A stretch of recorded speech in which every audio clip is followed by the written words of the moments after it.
Hey guys, what's up? Welcome to another live talk show. Nothing to unbox. Well, okay, so I took a picture of the stuff that I have.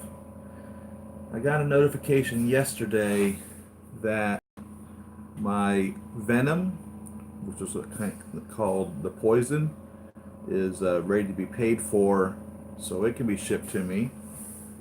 Should be getting that soon.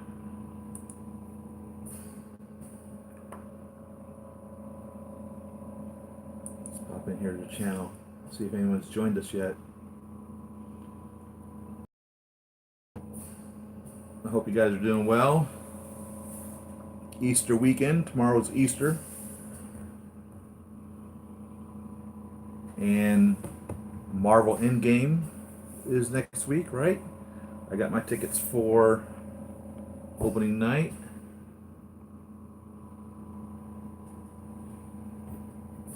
$10 at night is when I'm getting in there.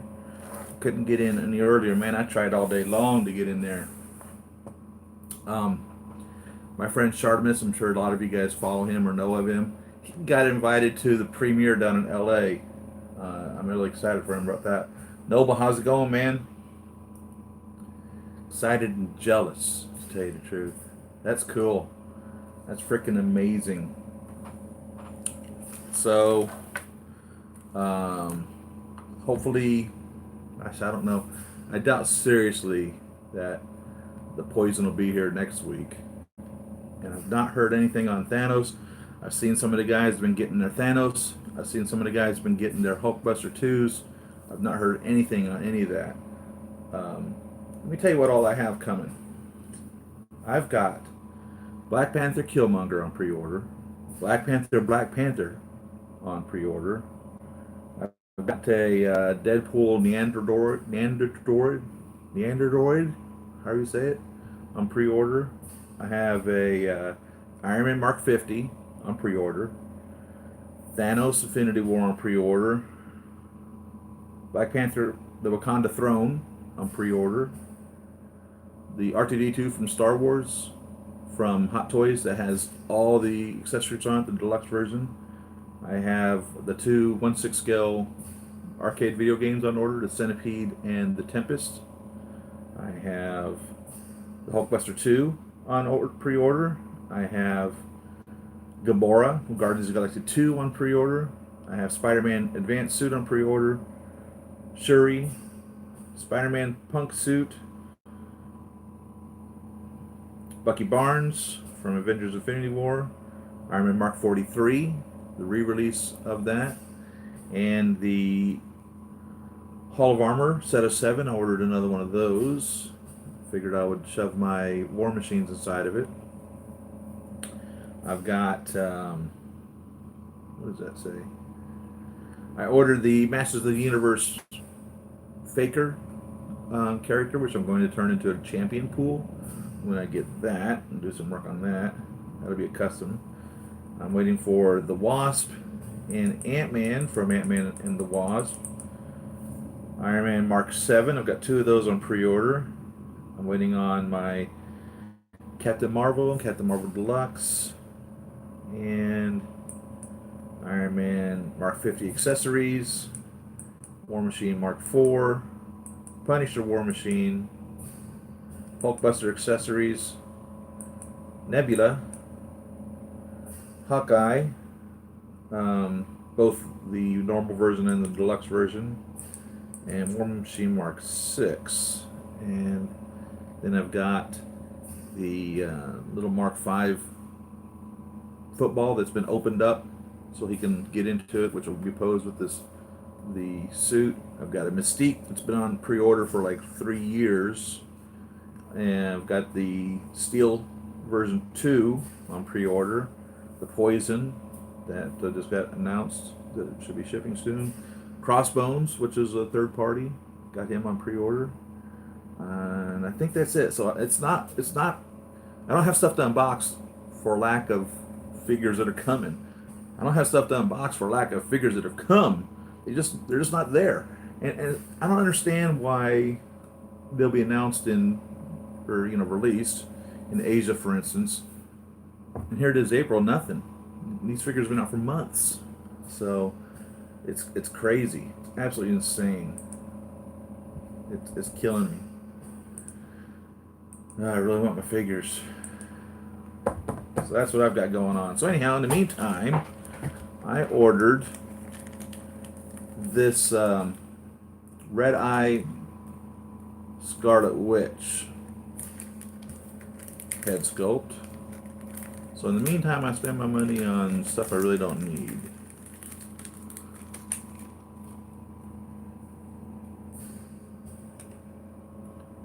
So her hair is a little lighter than the Hot Toys figures, but the sculpt looks to be about the same. And she's got very faintly, if you can see in there, her eyes are just a little bit red, and I thought that was pretty cool. And I don't know, I'm assuming this is supposed to be Scarlet Witch, the original Scarlet Witch from Age of Ultron, the hair, but it doesn't really match that either in regards to the shape. But that's cool. I mean, I can tell who it is. I don't look at that and see Black Widow or Pepper Potts. I mean, I definitely see Scarlet Witch. So I got that.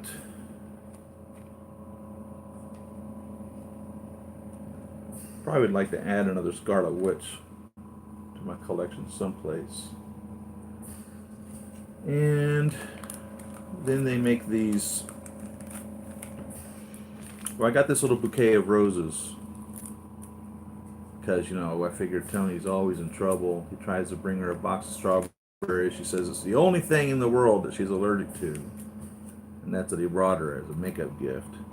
And he bought her this huge giant rabbit. I seen somebody had that rabbit at one point in 1/6 scale. I should have grabbed one of those. If you remember the one he had outside the house. I figured you couldn't go wrong with a little bouquet of roses. It's got a little 1/6 scale. 369 little roses there. It's not bad. I like it. It's effective. It works. And again, these are all just little bitty things that I find here and there, and I'm like, oh, that'll work. It really doesn't mean or do anything other than that, if that makes any sense at all.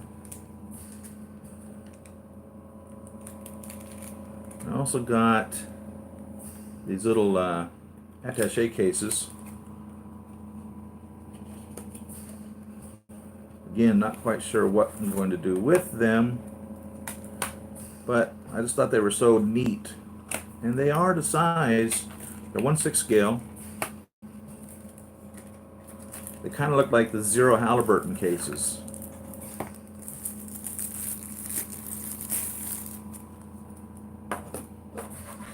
So I've got a black and a silver. Silver seems to be the classic color forever of the Zero Halliburton cases. I mean, it really looks like a Zero Halliburton case. It's not, obviously, I wouldn't say that's exactly what they were trying to copy, but I mean, it's what comes to my mind when I see this style of case. And it opens up, the little levers pop open, the little latches flip up, and it does open. Nice and velvety inside there. The little file here. I figured somebody was carrying a case like this somewhere. I would imagine Tony carried Halliburton cases, or seems to be that or what's the other one?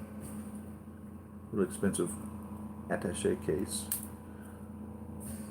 Can't remember now. Made they're leather cases with the solid wood, very durable. So here's the black one, black hinges. So they did it right.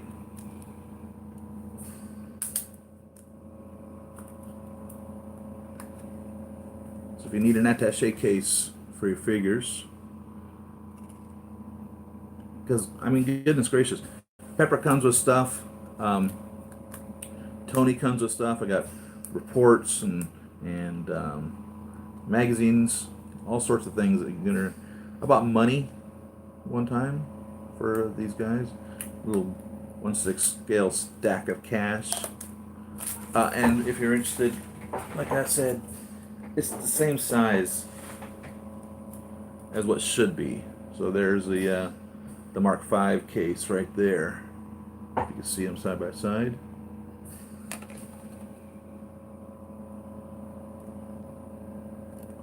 It's properly sized, which is always a bonus whenever you're adding accessories to your figures.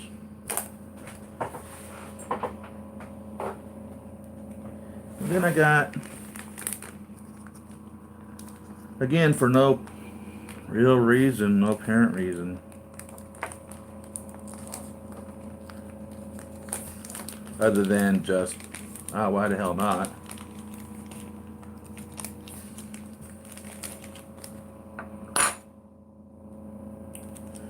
Two little dice sets. So there's a white set and a red set, and they will actually roll. They'll bounce and come up randomly. They don't seem to be having any particular favorite side to land up on. And of course, we've seen Tony in Vegas in the first Iron Man. Actually, he asked Rhodey to blow on the dice, and Rhodey pushes his hand away, and Tony uses that as the toss onto the craps table. So these are a little larger than 1/6. They're sold as 1/6 scale, but for this to be 1/6, I mean, goodness gracious, that would have to be the size of 2 fingers. So it's actually probably, I'd say, 1/4 scale, a little more accurate to 1/4 scale. But again, it works. If you want your guys to be playing dice, they can be playing dice. And then the last thing that I bought is a little chess set. So this is metal. It's very heavy for its size, and I don't know what it's made out of. Don't remember if it was magnetic or not. I'm sure I got a magnet on here someplace. Can't think of where one is now. So here's the chess board right there. Looks pretty nice. And then I've got chess pieces. So I separated the pawns from the King's Row. I've got the gold set and the silver set. They feel to be metal, but they're not magnetic. Nothing is magnetized here, and that would have been cool. Here's the silver ones. And again, it's not anything that was actually, if I remember seeing anybody play chess, but gosh, I imagine Bruce and Tony would be playing chess together, or gosh, any of them really could be playing chess. If you ever feel like you needed to pose somebody doing something other than just anything, little chess set there. Opening my Iron Man Mark 7 Stealth, or don't remember. My Iron Man Mark 7 Stealth, or don't remember what. I love the Stealth. You just got one? Did you just get one? I actually have 2 of them. And one of them I bought the fade out pieces for.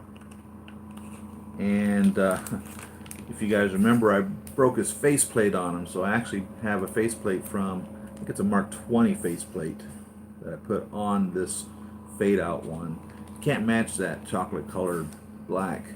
No way I could. I would not be able to. I love my stuff. Let me go get it down off the shelf. We'll go over it. It's neat. A little micro print and different shades of the color that are on it.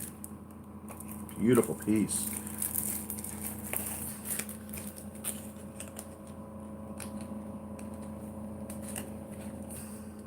One thing I wish we knew what the production runs were on these pieces. You know what I mean?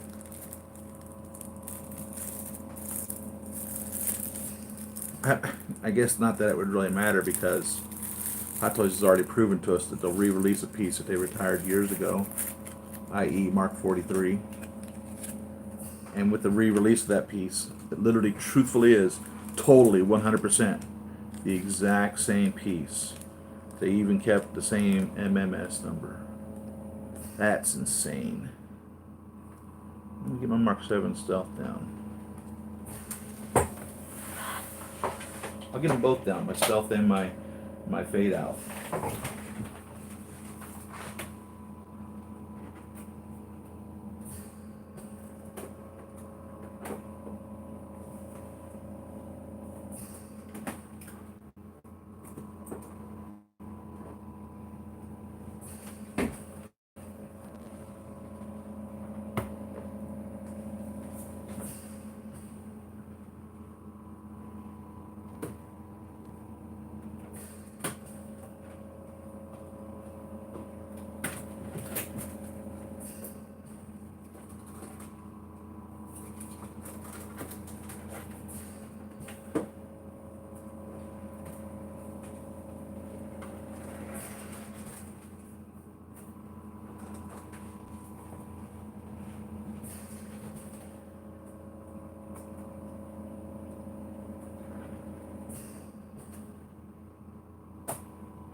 So what happened to the face mask? Sheesh.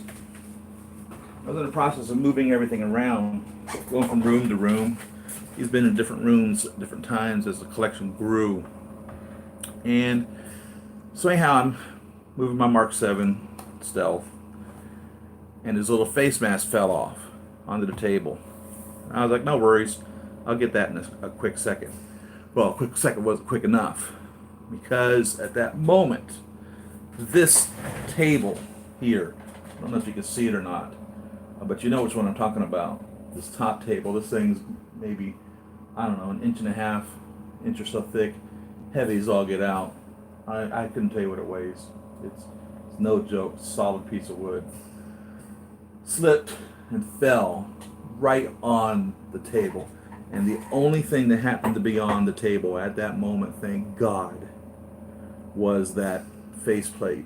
This guy right here. And it's literally flattened it. I mean, like a pancake. Blah! And I was like, oh, you've got to be kidding me.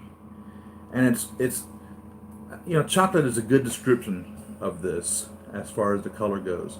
It's absolutely gorgeous, and I'm unable to duplicate that.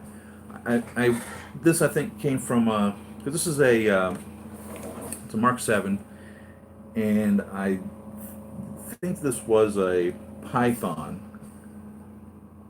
that I borrowed this from. I don't remember.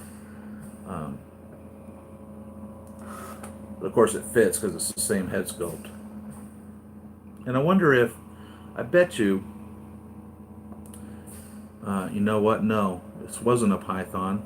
This is a Mark 7 faceplate, because I see there where I painted the top that was red black, and did a terrible job of painting it too. I mean, I can see the little brush strokes on there, but I painted that black. And I bet you, as I'm looking at this, if I did like a light shade of black on it, like as if I'm doing a wash, I bet that would make it that brown with that gold underneath it.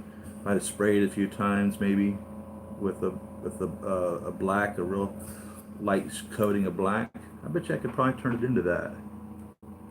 I may attempt that one of these days, but that's why his little head is on there different. So this was a set that was made by a third-party manufacturer. Comes with two hands, and this hand's yellowed over time. They were all blue at one point, and this hand is yellowed over time. The other hand is kind of a fist, and we see right there at the bicep, see how it's black and then fades into it. The chest piece also, and the thigh pieces are that transparent. as well. And it also came with the little missile piece here too.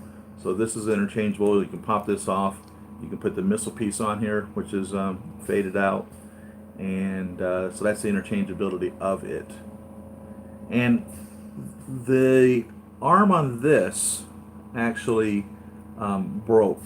So, well, not the arm, but the ball joint that goes into this, you know, the ball joint here on this arm actually broke. So I had to again use, I think, I don't remember, maybe, I keep wanting to say the Mark 20, maybe that was where the Mark 20 piece came from, was that shoulder socket when it broke. Because, you know, it wasn't manufactured by Hot Toys, it was made by somebody else. And it just wasn't as of the same quality. So that broke, so I had to repair that, replace it with that piece. God, I love this guy. Rick, how's it going, man? So Noble, were you saying you just got your stealth? Of course, if you remember, a lot of people don't even know this. I'm going to show you this. A lot of people don't even know that this does this. On the bottom of the Mark 7, these little vents right here, they pop open. This one looks like it's closed. Yeah, right there. On the inside and the outside of his thighs, these little vents pop open. So, of course, I have them open on him. I have heard people comment that they didn't even know that that was even there. Those little vents.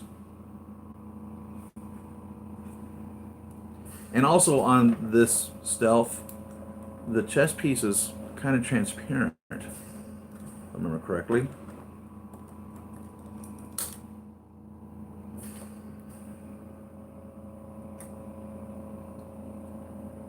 It is transparent, smoky colored. Really cool piece. I've got a video that I've just about done editing talking about Hawkeye, the new Hawkeye figure.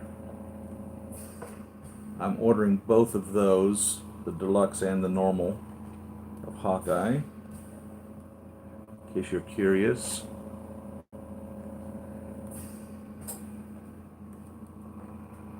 Really like this. I did an unboxing video of it. You can see all the detail on it. These are transparent too, if I remember correctly, the little fins. Oh, they're definitely transparent. I didn't even think about it on this guy, on my fade out.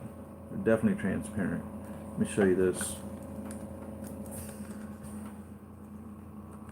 Yeah, if you were lucky enough to grab this fade out pieces when they were available, I mean, I doubt you'll find them now. The very bottom of that is painted, rather than that you see it's totally transparent. Which is nice because one thing I haven't done on any of my figures really is display it with the insides being visible. And with these fade out pieces, you're totally able to do that.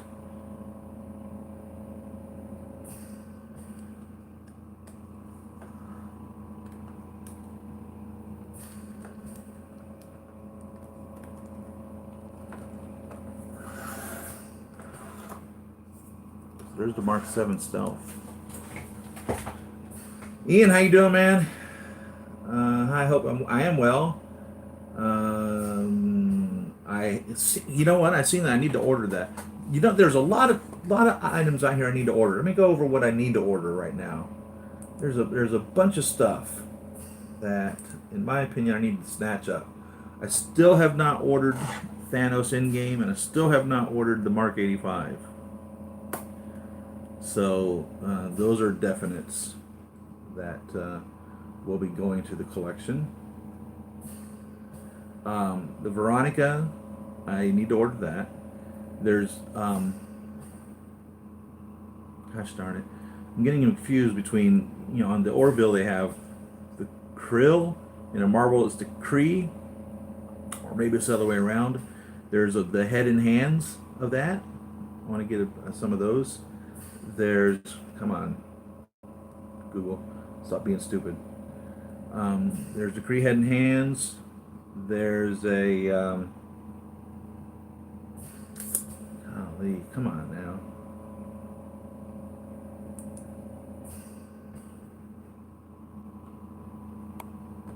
But no, I have not. I've not ordered the Veronica yet, but I plan on it. And now it's not 1/6 scale, by the way. And I don't even know if it's 1/12 scale. It might be even smaller than that. I've lost all my YouTube and everything. Just be a minute. Just tells me not responding. Stupid Windows computer. What are you doing?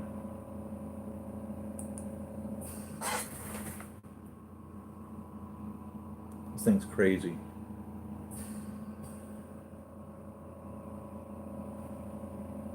Crazy computer. All right, here we go. I try to open all these up before the show so that I always have them here, so I can just go back and forth. And I haven't caught me off guard.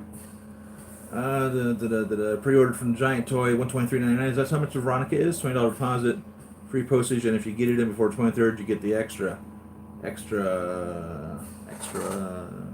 What? Price included is quite large when opened, and I just don't think Hot Toys will make it. Cheers, Ian. No, I agree with you. No, it's a non-figure as far as Hot Toys goes. I guarantee you. No, that will never happen.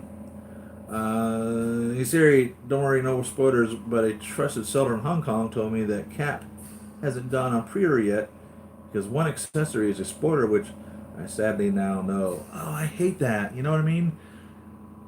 I've seen so much trailers and so many images now that it's really starting to upset me. You know, there's a heartbreaking story about this woman's husband that died about 6 months ago, who was a huge fan of the movie franchise, and he had indoctrinated her into them while they were dating.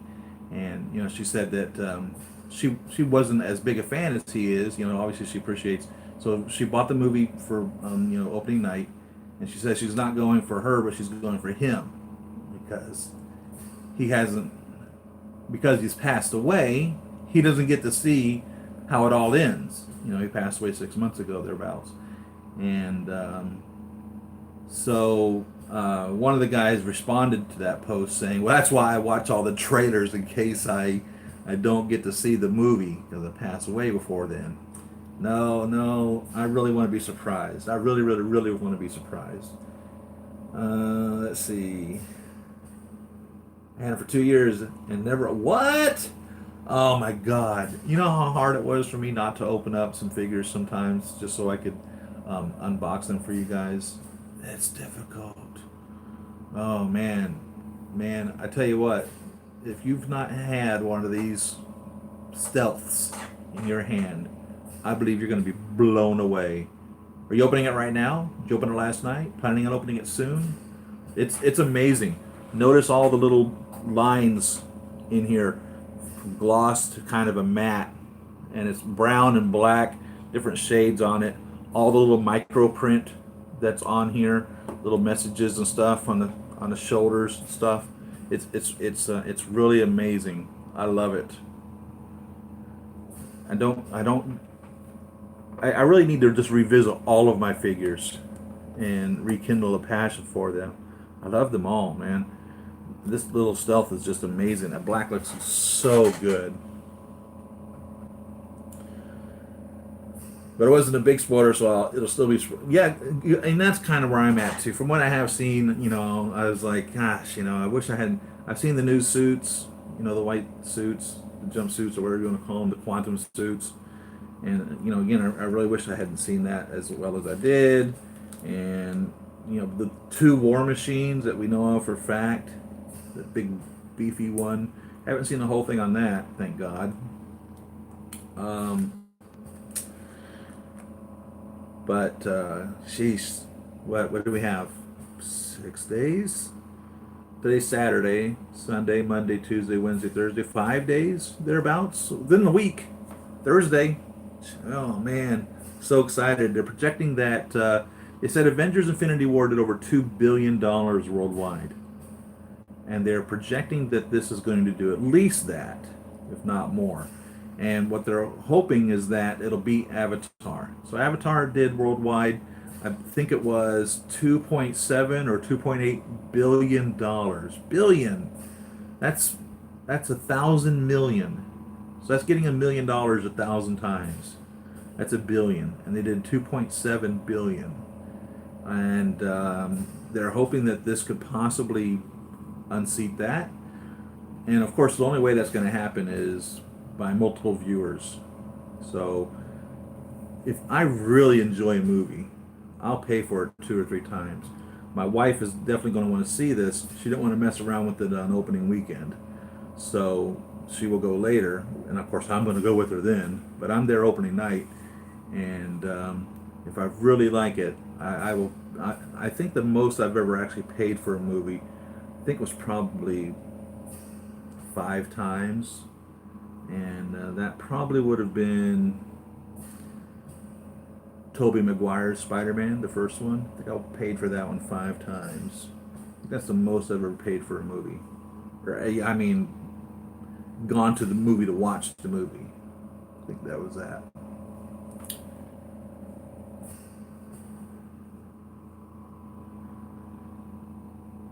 See the comic suit, in-game rocket, Hot Toys. I need it. Oh yeah. I have a feeling that figures that we're gonna. Oh, did you guys see Hot Toys previewing the Captain Marvel in the green suit? It's the Kree, right? Marvel is the Kree, and it's the Krill and the Orville, right? So they have on their little catalog of showing. Man, I wish I could get those catalogs. I wish there was a way I could get on some sign up list or something.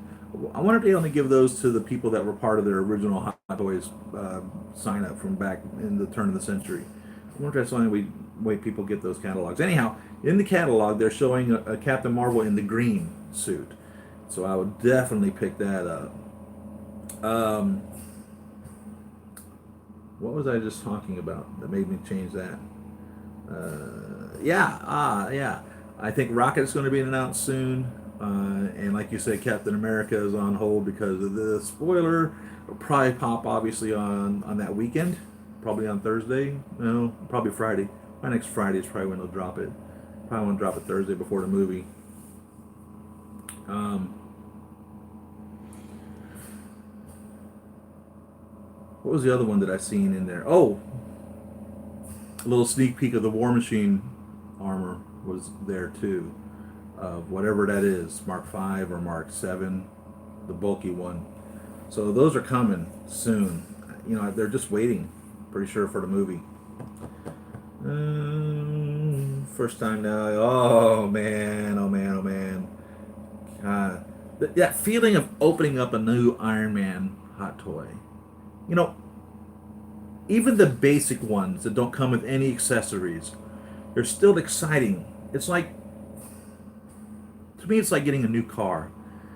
You know, when you sit in it, it has that smell, it has that feel, it has that look on it. Everything just really, and even if it's not a new car, but new to you, you know, everything is something that you're exploring on it. And these Iron Man suits, there's enough differences in them that when you first get it and your eyes are beholding it and you start noticing all the little intricacies, or even later, even if after you've owned it for a while and you haven't picked it up in a while and you're like, let's have a look at it. For instance, the Mark 9. The Mark 9 is a combination of the Mark 7 and the Mark 17. And if you were to think about the progression of things, you would really say the Mark 17 is from the Mark 9, because the Mark 9 had the legs for it before the Mark 17 did. Because you would assume that Tony built these in order. I can't imagine Tony sitting around with his Mark 7 suit and saying, I think the next suit I'm going to build will be a Mark 33. Yeah, I don't think it works like that. I'm pretty sure he's by the numbers. He's a computer genius. So I'm almost positive that after the 7 came the 8, and then the 9, and then the 10, etc. But anyhow, the Mark 9, what I like about it, it's a red and gold suit. It's got the Mark 17 legs, Mark 7 body, and it's kind of a satin finish. I can't think of any other figure that has that same satin red finish to it. It's really sharp. And the only way you can get the Mark 9 is the Mark 9 and Pepper Potts combination set. For whatever reason, they sold out on all the Pepper Potts. They sold Pepper Potts by herself. You could buy Pepper Potts by herself when she was out, but you could not buy the Mark 9 by itself when it came out. And I don't know why they did that. I wonder if it's because Hot Toys thought that the Mark 9 couldn't support sales by itself. It just doesn't make any sense. And on top of that, they stated that the Mark 9 was the suit that was at the end of Iron Man 3 that Pepper uses the arm with to dispatch Killian. And it's not. It's actually the Mark 8. And the Mark 8 and the Mark 9 are very similar, but the Mark 8 has the pieces of the Silver Centurion, specifically the legs. And if you look at the video, you'll notice that those aren't Mark 17 legs, those are Silver Centurion legs. So it wasn't the Mark 9 that she used to dispatch Killian, take care of Killian. It was the Mark 8. And we've never gotten a Mark 8. So that's a Hot Toys foobar or a Marvel mess up. I'm not sure which, but they gave us the wrong figure, telling us it was the wrong case. So now I don't know if the Mark 8 is going to come finished. Should they do the Mark 8, which I'm hoping that they do. I truthfully hope, now that the Mark 7 diecast is a real item and it's on in stats. So obviously they have these pieces coming out. When they start, I hope that they go through the rest of them. And you don't. Was it okay? For instance, there's a lot of new collectors out there that really want to get a hold of these really amazing pieces, like the Mark 20. I dig the Mark 20. Again, same thing as the Mark 9, only the pelvis is different on it. One of them has the Mark 7 pelvis, the other one has the Mark 17 pelvis. Other than that, 7 on the top, 17 on the bottom. And the Mark 20 is a beautiful looking piece. And I guarantee you there are collectors that want to get the Mark 20 as badly as I wanted one. I believe that there's collectors out there, new collectors, that are like, oh man, I got to have every single suit. I really believe that it's just as addicting for them as it is for me. And for them to be able to have to track one of these down, of course, I'm happy because it would make it worth a lot more than what I paid for it. But I have a hard time believing that I could ever sell one of them. So I'm kind of hoping that Hot Toys will re-release them, like they did with the 5 and the 6 and the 4. And I still have my 4, 5, and 6. It just gives me an opportunity to be able to display them in more ways. And so I have the die-cast ones, and then I have the plastic ones. So I would buy a 20 again, the die-cast. I would buy a 9. I would buy a 17 and a 33 and a 30 and all of these others, 27, that have already been released, if they did a die-cast version of it also. So I'm hoping that's what's going on, because we haven't seen anyone in like 3 years. I think the Mark 27 was the last one that they released. I don't remember. When I walk in the theater, I'm going to say, we're in the end game now. Yeah. It's funny, I was watching Avengers Age of Ultron, I think it was. And Tony was talking about when he was referencing when he had taken the missile up into space in Avengers, the Battle for New York. And I was waiting for him to see if he was going to say anything about Thanos. And of course, he knew he didn't. But he was saying something about, he got real close to saying Endgame then, even. So it's really interesting. It's neat going back to the movies and catching everything that, Kevin Feige did a great job of keeping all this together. I read something the other day that said that Robert Downey Jr. was the only one who's seen the entire script for Endgame. And somebody else also said that he had a private screening at his house of the Endgame movie. So obviously, they weren't going to tell Tom Holland or, gosh darn it, what's the guy that plays Bruce Banner? His name's slipping right now. blabbermouths. Both of those guys, they can't keep a secret. What is his name? Jeremy Renner's a Hawkeye. What is his name? Mark Ruffalo. Yeah, they can't keep a secret. So they didn't show Mark Ruffalo the entire script. He didn't see it. Let's see. Toys. I meant Hot Toys. I thought I was Jan Rog in the suit. You can see his blasters. Jan Rog? What is that?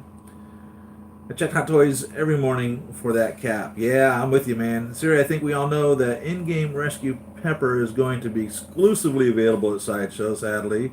So when announced in pre-order, the second it's up. Oh, man. I think that one is going to sell out. So one or two things. Either Hot Toys is anticipating it to be a huge figure, and they're going to make way more than what they need to, or they're not going to make enough, and it's going to sell out.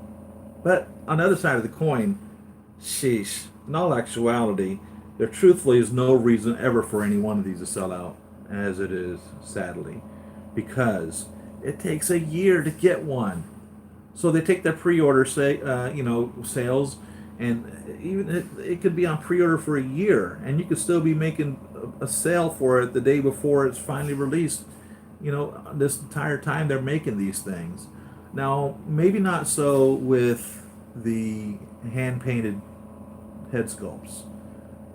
So I would imagine if anybody were to have any type of numbers on anything, it would probably be JC Hong's crew.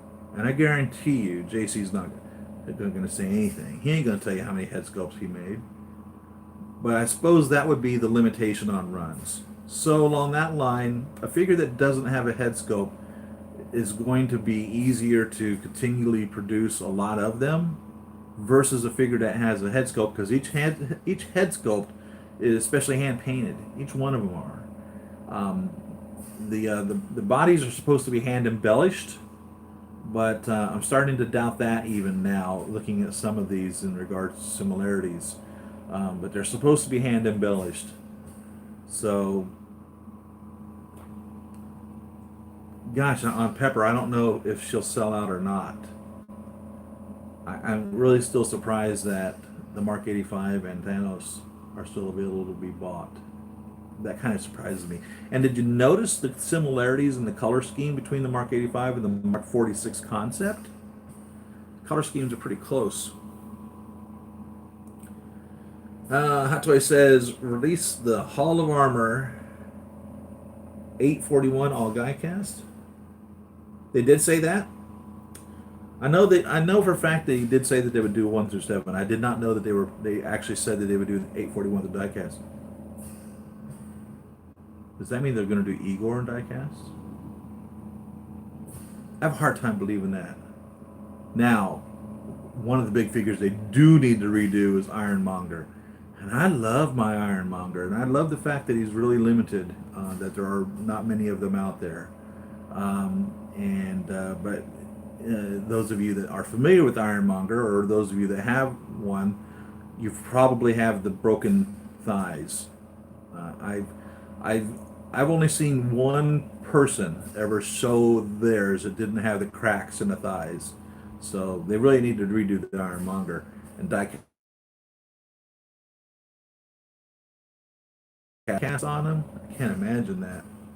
For instance, Hulkbuster 2, not die cast. Matter of fact, it's PVC. It's not even the plastic. What's neat is they show that kind of a black suited Spider-Man. I assume that's going to be the closest we're going to get to a Spider-Noir. Are they going to do all the little Spider-Mans from the video game? That'd be cool. I'm telling you, I got the Spider-Punk and the Advanced Suit Spider-Man. I kind of hated that they redesigned the guitar. They made an announcement of that, showing, I think it's 3 pictures of the new guitar for the Spider-Punk. I like the other one better. Maybe there was some sort of argument in regards to who owns that design. Maybe an actual guitar company owns that design, and they wouldn't let them have it. I don't know, but they're not using it now. They're using this one that they claim is more spider related. I don't like it as much. I don't know if I don't like it as much because they showed us the first one first, and that's why I don't like it as much, or if I just don't like it that much. I'm not sure.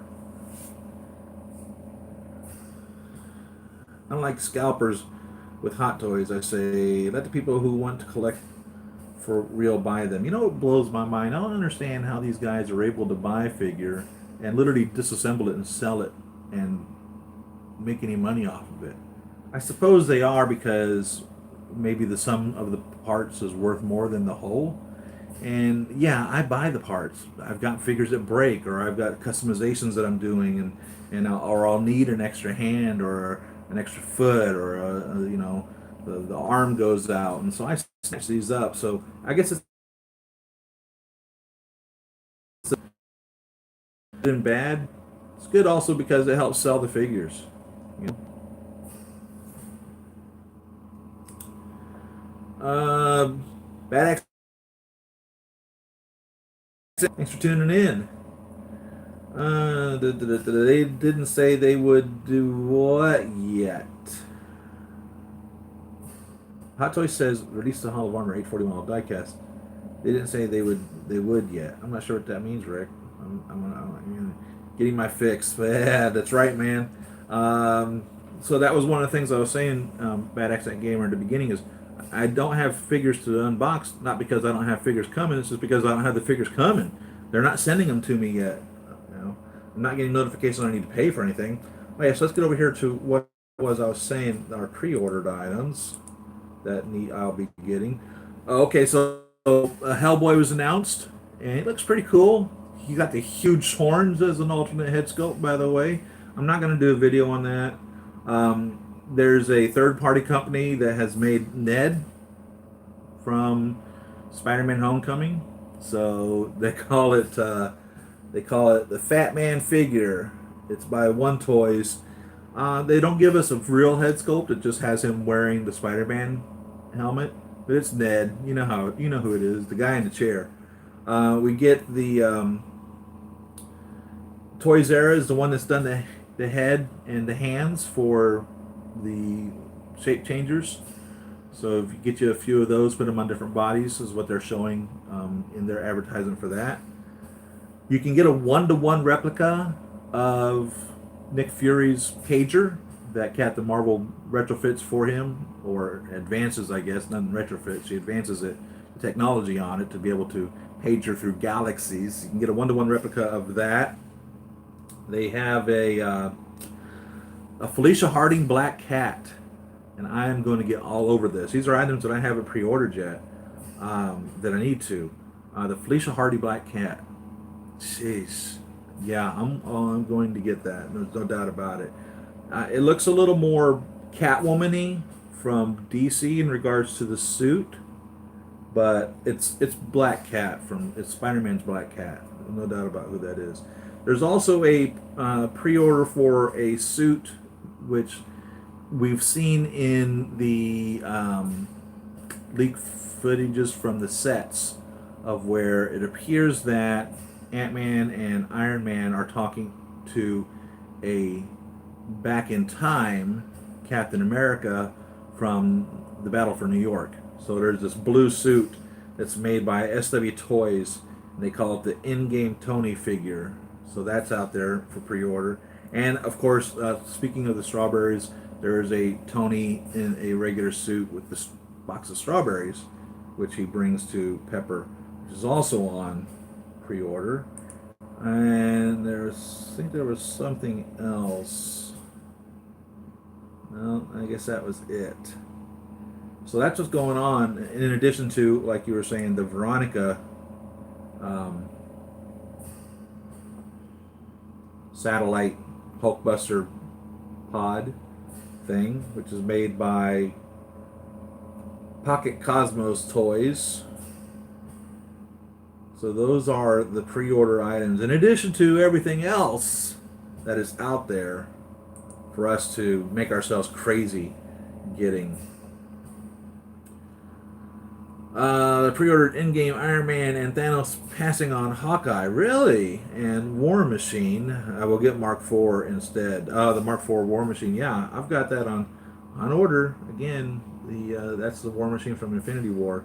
So right now I've got my Civil War Machine over here on the group, and up here are my other War Machines. So right now my collection that I own is an actual Mark II that I really messed up on of Iron Man Mark II that I put in my War Machine collection. And then both of the Mark IIs, the one that wasn't screen seen, and then the new Avengers Mark II, and then the Iron Patriot. And all three of those are the exact same suit, just differently painted. And they're actually the same suit as the Mark 22 Hot Rod. The Mark 22 Hot Rod does not come with a laser cannon, though. The only difference. So that suit has been released 4 different ways. One is a non-screen scene. One is the new Avengers screen scene. One is the Iron Patriot, and one is the Mark 22 Hot Rod. And then I have Captain America Civil War, the Mark III suit. And I got the Mark IV in order, and the Mark VI in order, and the Punisher War Machine. I've got that in order too.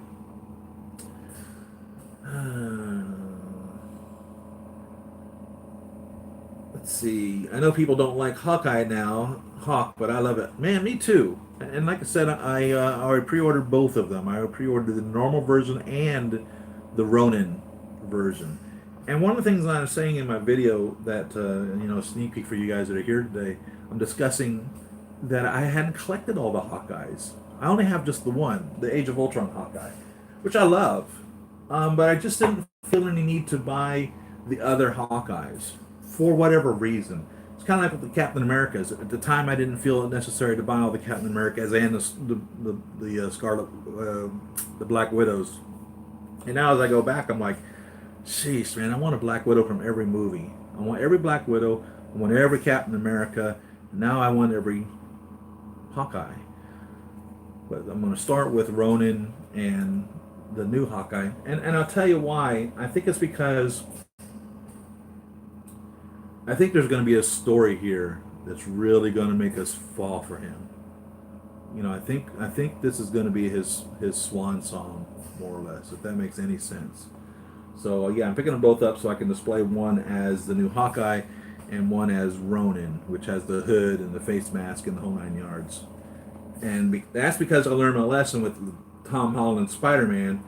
Gosh dang, man, I should have bought 3 of those bad boys. I've got 1, and I really need 2 for fact, because there's the Homecoming display of Spider-Man with his coat and backpack and all that, and then there's the Civil War Spider-Man. And they really are 2 different stories, exact same suit. So yeah, I made that mistake.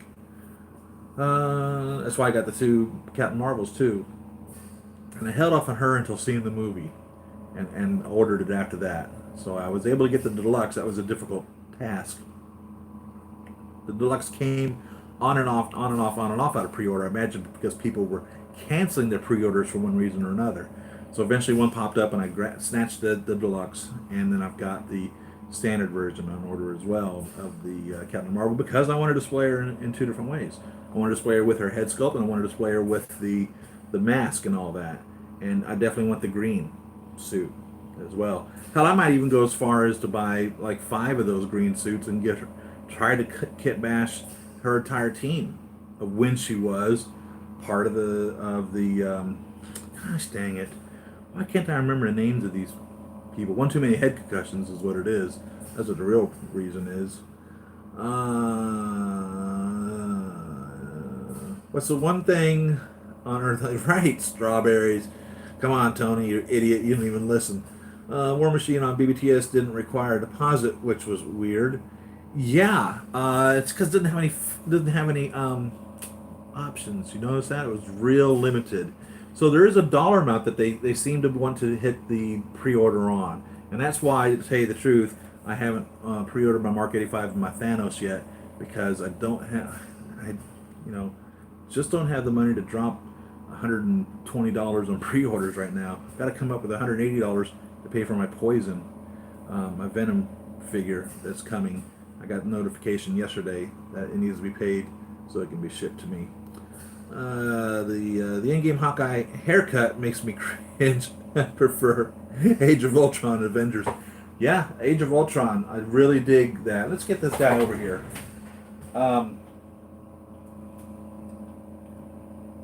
It's funny. It's like with my haircut, by the way. I never know what to do with my hair, man.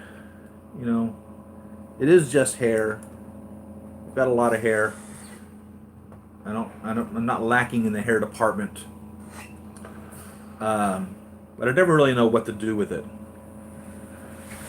So what I tell them that I want done is I kind of do like an undercut. So I want it like thin on the sides and then super long on the top. So this top is like longer than, of course, the sides. There's like clear defined line in between this portion of my hair and this portion of my hair.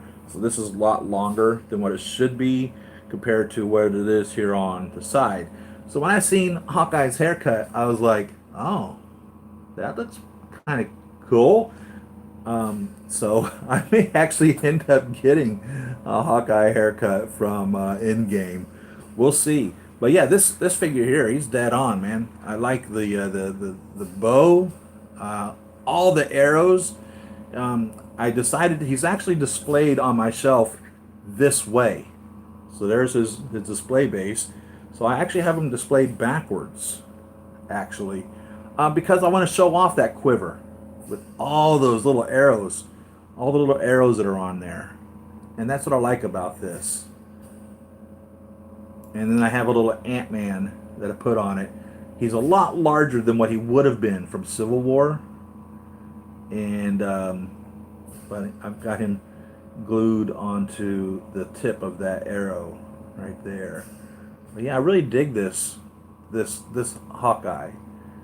There was another one that came out later with like a bare arm, and I was like, I'll pass on that. But now I kind of think I wish I'd got it. You know what figure I really miss that I wish I'd gotten? Gosh darn Netflix Punisher. That for real has become like a grail of mine that I passed on and I should have got. Oh my God.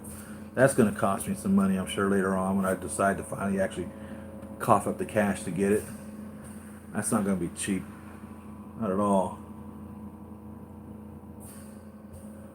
Get him back there. Yeah, that's the Hawkeye, man. I dig him. I like him. Can you tell me if Age of Ultron Hulk holds up? I'm thinking about buying it, but it's more expensive. So they made two versions of the Age of Ultron Hulk. They made the standard and the deluxe. And the deluxe version came with two torsos. So the standard torso has the movable arms.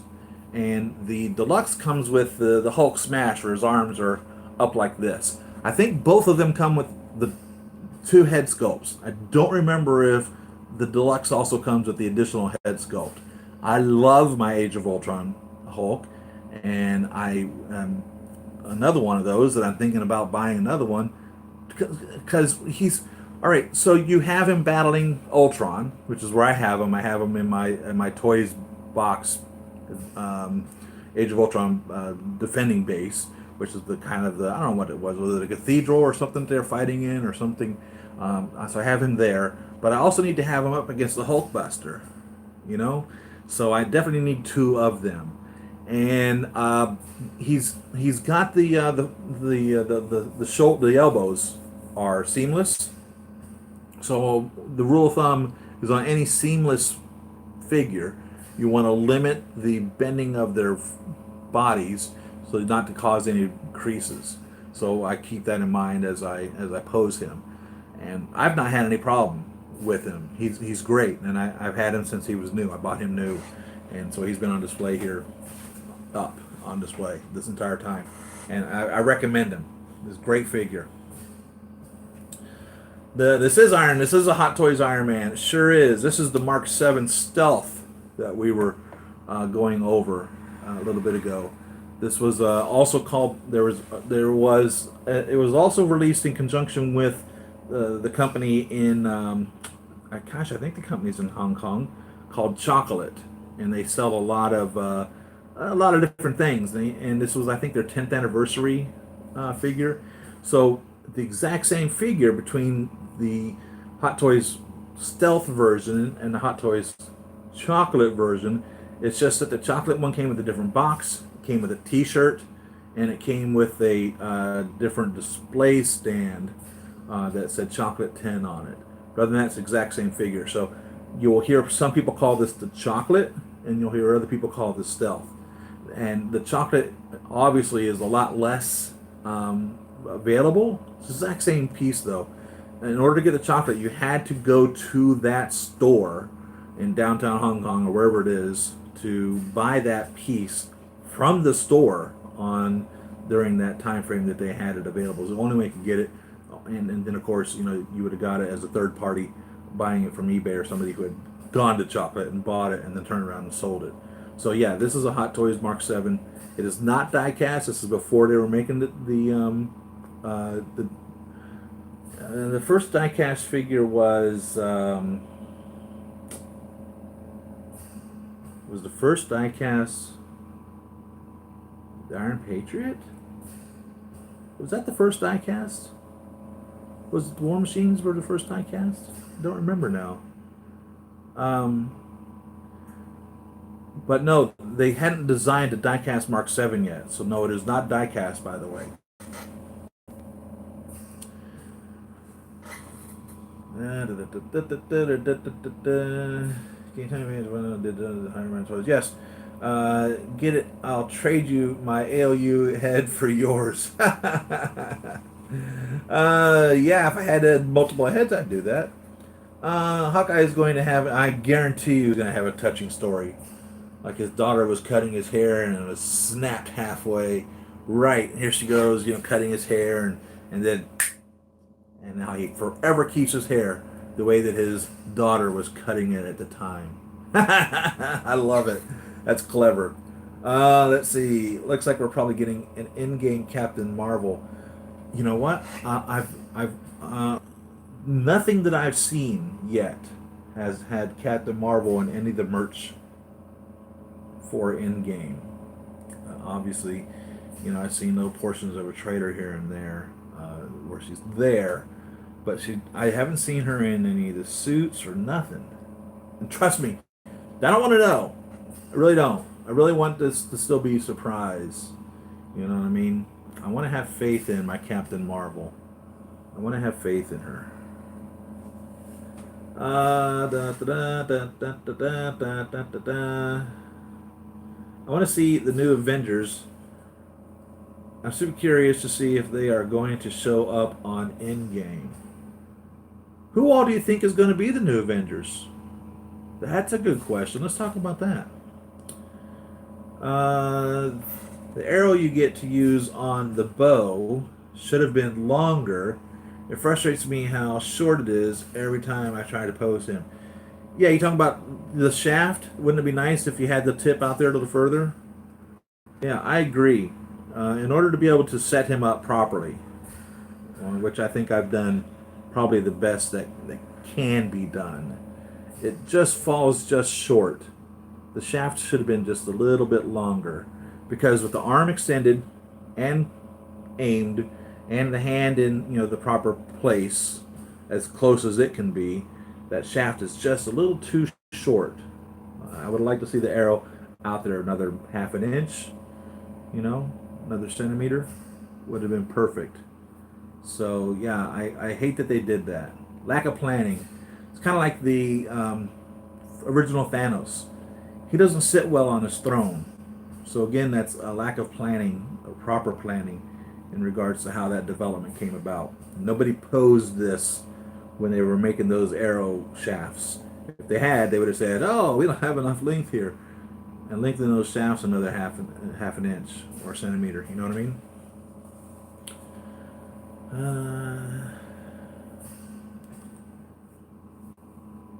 I'm frustrated at how Hot Toys made the arms on the Hawkeyes.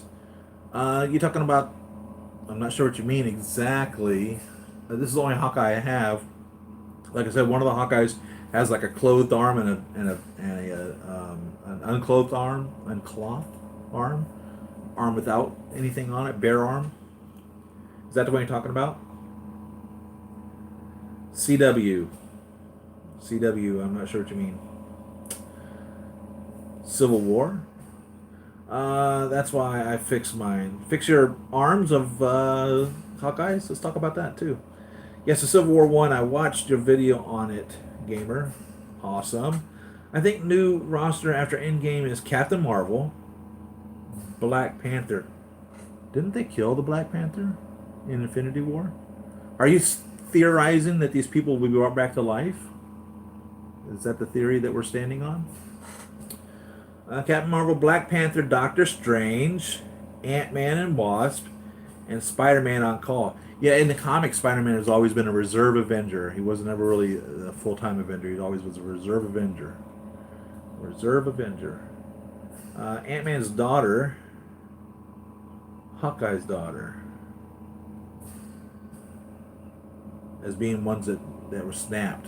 I'm assuming you're talking about, right? Sheesh. Could you imagine if that was like our reality? Oh, I have to keep forgetting about the kids. Yeah. Siri, how did you fix the neck collar problem for the Tony head swap for the Stealth? So there's different heads that they've made over the years. And some of them come with necks. Some of them are heads and then necks. And then there's the collars on them. So I've not put a Tony head on here. You know what I mean? And on my Mark 7, I don't think there's a Tony head on it either. So, but there's... oh, what in the world? I've lost a little metal piece on there to hold that in place. I'll have to see if I can't find something. I'm not sure what you're asking, because the head and the neck do come off. So I suppose what you would do is use a head neck Tony, and then you just wouldn't have the little collar that goes there, because there's no collar here. You know, like the Mark 4 and the Mark 6, they have that extra little collar that you can put around the neck to make it look right. I guess you just wouldn't have that on there, if that's what you're talking about. I didn't realize that was missing his little magnet. Gosh dang it. I think it's just a little piece of metal. Let's have a look over here. Yeah, a little metal. See, I hate that when I drop these. That little metal piece right there, it's falling out someplace. So I'm going to have to find something to glue in that to hold it in place on there. So the magnet's here, the little metal piece is off. And there's no telling when it fell off. My little figure sometimes, and I don't have any cats or anything like that roam the house, and I don't necessarily live in a earthquake prone place. Man, I'll find sometimes my figures are not where I left them at. So either they're pulling a Toy Story on me and walking around in my sleep when I'm not watching them, or something else is going on. I'm not sure what it is. You guys experience the same thing? Do you think the Endgame world will be like the Leftover series, where everybody is in a-hole? I love it. What triggers me when someone in theater is sitting there on their phone? Oh my God, how can you be so rude, right? Exactly. You're in the theater. Stop texting for... What is wrong with these people nowadays? They can't even drive their car to the gas station without having to text the entire time that they're there. Driving. Dude, when I was growing up, I mean, this is aging me, we didn't even have answering machines. If you wanted to reach somebody, either you called them at their house and hoped you got them, and if they didn't answer the phone, they didn't answer the phone. You had to try back later. There's nothing that's so pressing that it can't wait, truthfully. If your life is such on a hinge that you have to answer every doggone thing, you're stressing yourself out for no reason. For real. I mean, I kind of live like that with my employer. When they call because, you know, the server's gone down or the cash register is broken or something to that effect, it's kind of important because, you know, they're trying to do business and I'm the one that has to fix that. So that's a little different than just finding out that, oh my God, Susie doesn't know what dress to wear tonight when she goes on her big date with Bobby. Who gives a rat's ass if she's trying to figure out whether it should be the blue one or the pink one? You know what I mean? You can wait until you park your car. You can wait until you get out of your theater. What's wrong with you guys? Come on. In-game cap Hot Toys better have die-cast shield. You know what? I'm with you, man. There are shields that they nailed it on, and there are shields that they mucked it up on, and the die-cast ones are the best way to go. I agree, and I like the magnetized ones as well. I hate having to mess with the straps and slide his arm and hand in there. Oh, what a hassle. New Avengers Ant-Man's daughter is called Stature, and Hawkeye's daughter is a female Hawkeye. You see her shooting arrows in the trailer. Get out! Cassidy already said she wants to help people like her dad. What? Zachary, how are you doing, man? That is true, man. Don't forget about the kid in Iron Man 3. Yeah, that's right. He's back, isn't he? Remember before the internet when if you couldn't find something in the library, you just gave up on learning that something. That's so funny. We have the acronym that we say LMGTFY, and let me Google that for you. Of course, when I was growing up, I would ask my mom something, like, why is the sky blue? And she'd be like, go look it up. And that was a process, man.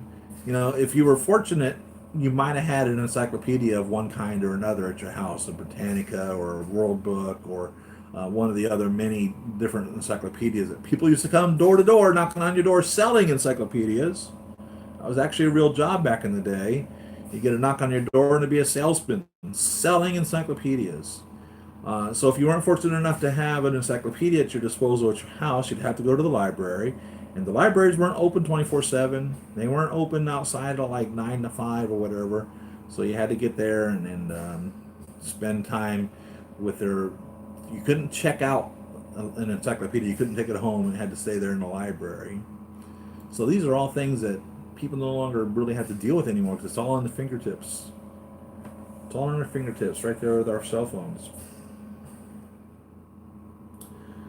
She want to choose blue or pink. It'll be a green dress, right? Especially if you weren't there right as soon as you're driving through that stop sign that you didn't notice that was there, for you to tell her to get the blue one instead.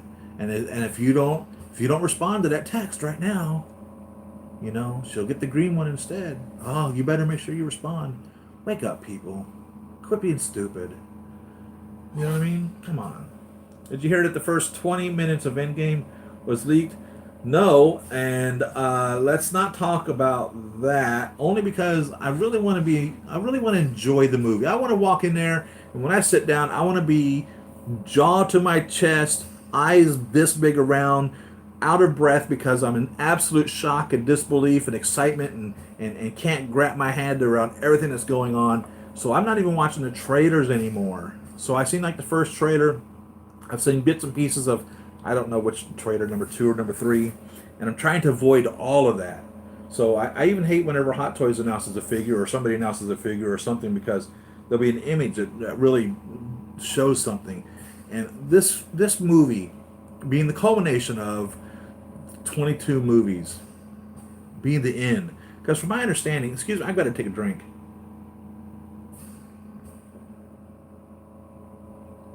Cold coffee. Yum yum.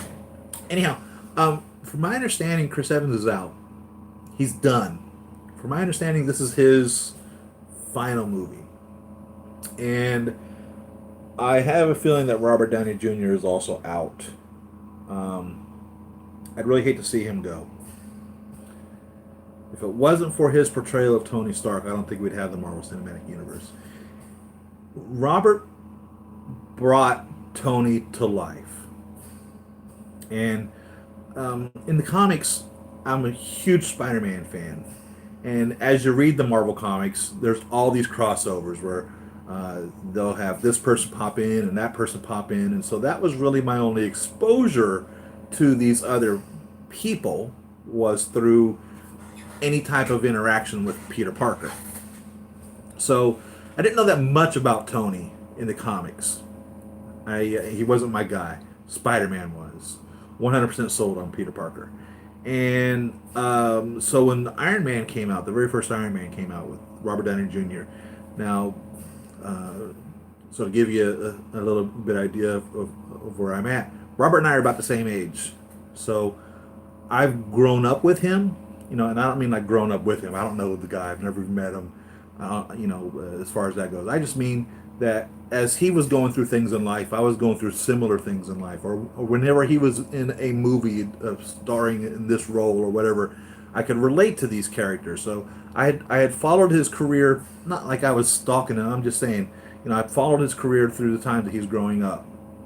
So when he became Iron Man, I was like, oh, that's such a perfect fit.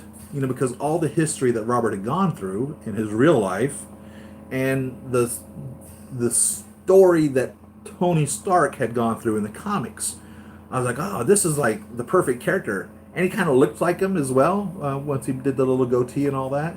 And I was like, jeez, what a nail! I mean, he really hit the nail on the head, and he brought him to life, and that kind of, in my opinion, helped sell all this. So now here it is, 10 years later, 11 years later, we're at the end.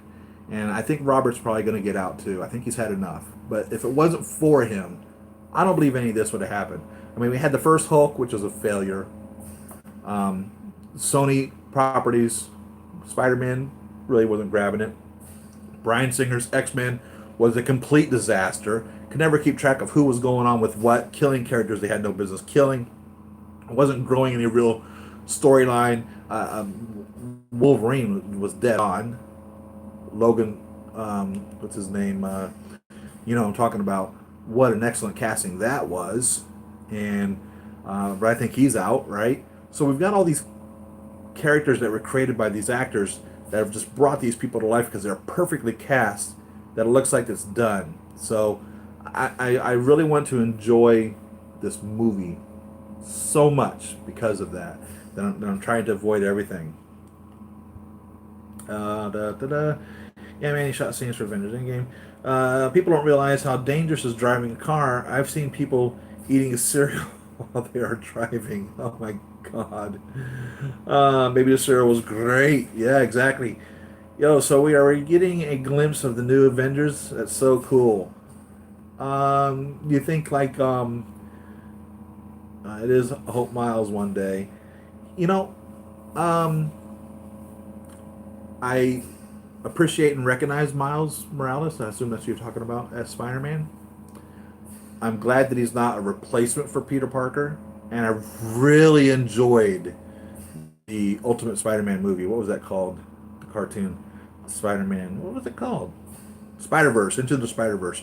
Loved that, and God, what an amazing display. So, in all actuality, there's multiple Miles Moraleses now, by the way. So, the Miles Morales in the comics is not the same Miles Morales that was in the Spider Verse, and not the same Miles Morales that was discussed in Spider Man Homecoming when Peter was trying to be all intimidating, talking to more or less the Prowler. So there's multiple Miles Moraleses in the universe, which makes complete sense. Deadpool really brings the universes to our light with all the multi universes, and of course in Spider-Man Into the Spider Verse or whatever it was called, you really get to see that there's all these different multiple universes. So 616 is the main comic Earth, more or less, and Earth 199999 is a Marvel Cinematic Universe, and Deadpool is an Earth TRN 414, if I remember correctly. That's his Earth. The movie Deadpool is TRN 414. Earth TRN 414 is his Earth. So there's all these different Earths that are pretty much standards. So that's where that is. RDJ and Evans contracts are up. Yeah. It's so funny. I remember when after Iron Man 1, which really was just called Iron Man, Robert Downey Jr. was on the Ellen DeGeneres show, and she was like, "Is there going to be another? Is there going to be like a 2, 3, and a 4?" And he didn't want to say, But he did say, yeah, he eventually said, yeah, there would be. So it's so funny because from my understanding, and I don't understand this on characters like Quicksilver or some of the bad guys, but from my understanding, the main characters sign initially 3 movie contracts that they're good for 3 movies. So they're supposed to be getting 3 movies. And what's Robert been in? Almost all of them? How many movies has he been in? At least 10, I would say, of the 22. I would say he's been in at least 10 of them. That's a huge deal.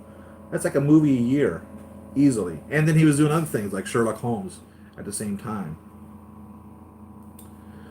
I hope they give them happy endings for both of them in the MCU, not death. I want Steve to be with Peggy and Stark to be with Pepper. I agree. I would be very pleased to see Steve have an opportunity to go back in time. That would be cool. To let him be with Peggy Carter.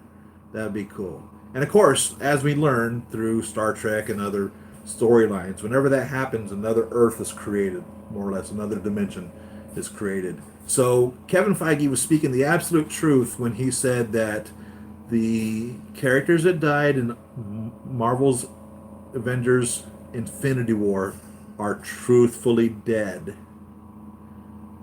If they go back in time, which it appears that that's what they're doing in this movie, Endgame, and they rescue them or alter the timeline, it doesn't cease the timeline in existence.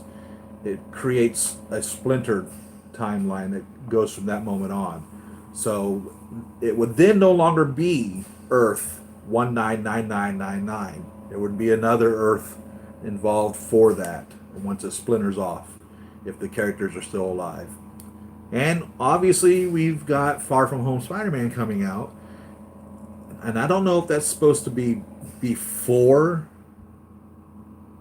Infinity War, because if it's after Infinity War, then obviously Spider-Man was brought back to life, and I don't know where it is. The movie's coming out after Endgame, so which will definitely explain to us what's going on at that point. But yeah, that's what I hope too. I hope they don't kill those 2 characters. I hope they just gently fade off into something that's, if Robert wants to just become a consultant for a new Iron Man, hey, that'd be cool. You know, if the kid that had made the potato gun becomes the new Iron Man, that'd be cool. I was even thinking at one time that maybe Shuri could be, the new Iron Man. Did Shuri get killed? Did Shuri get killed in the snap? I don't remember.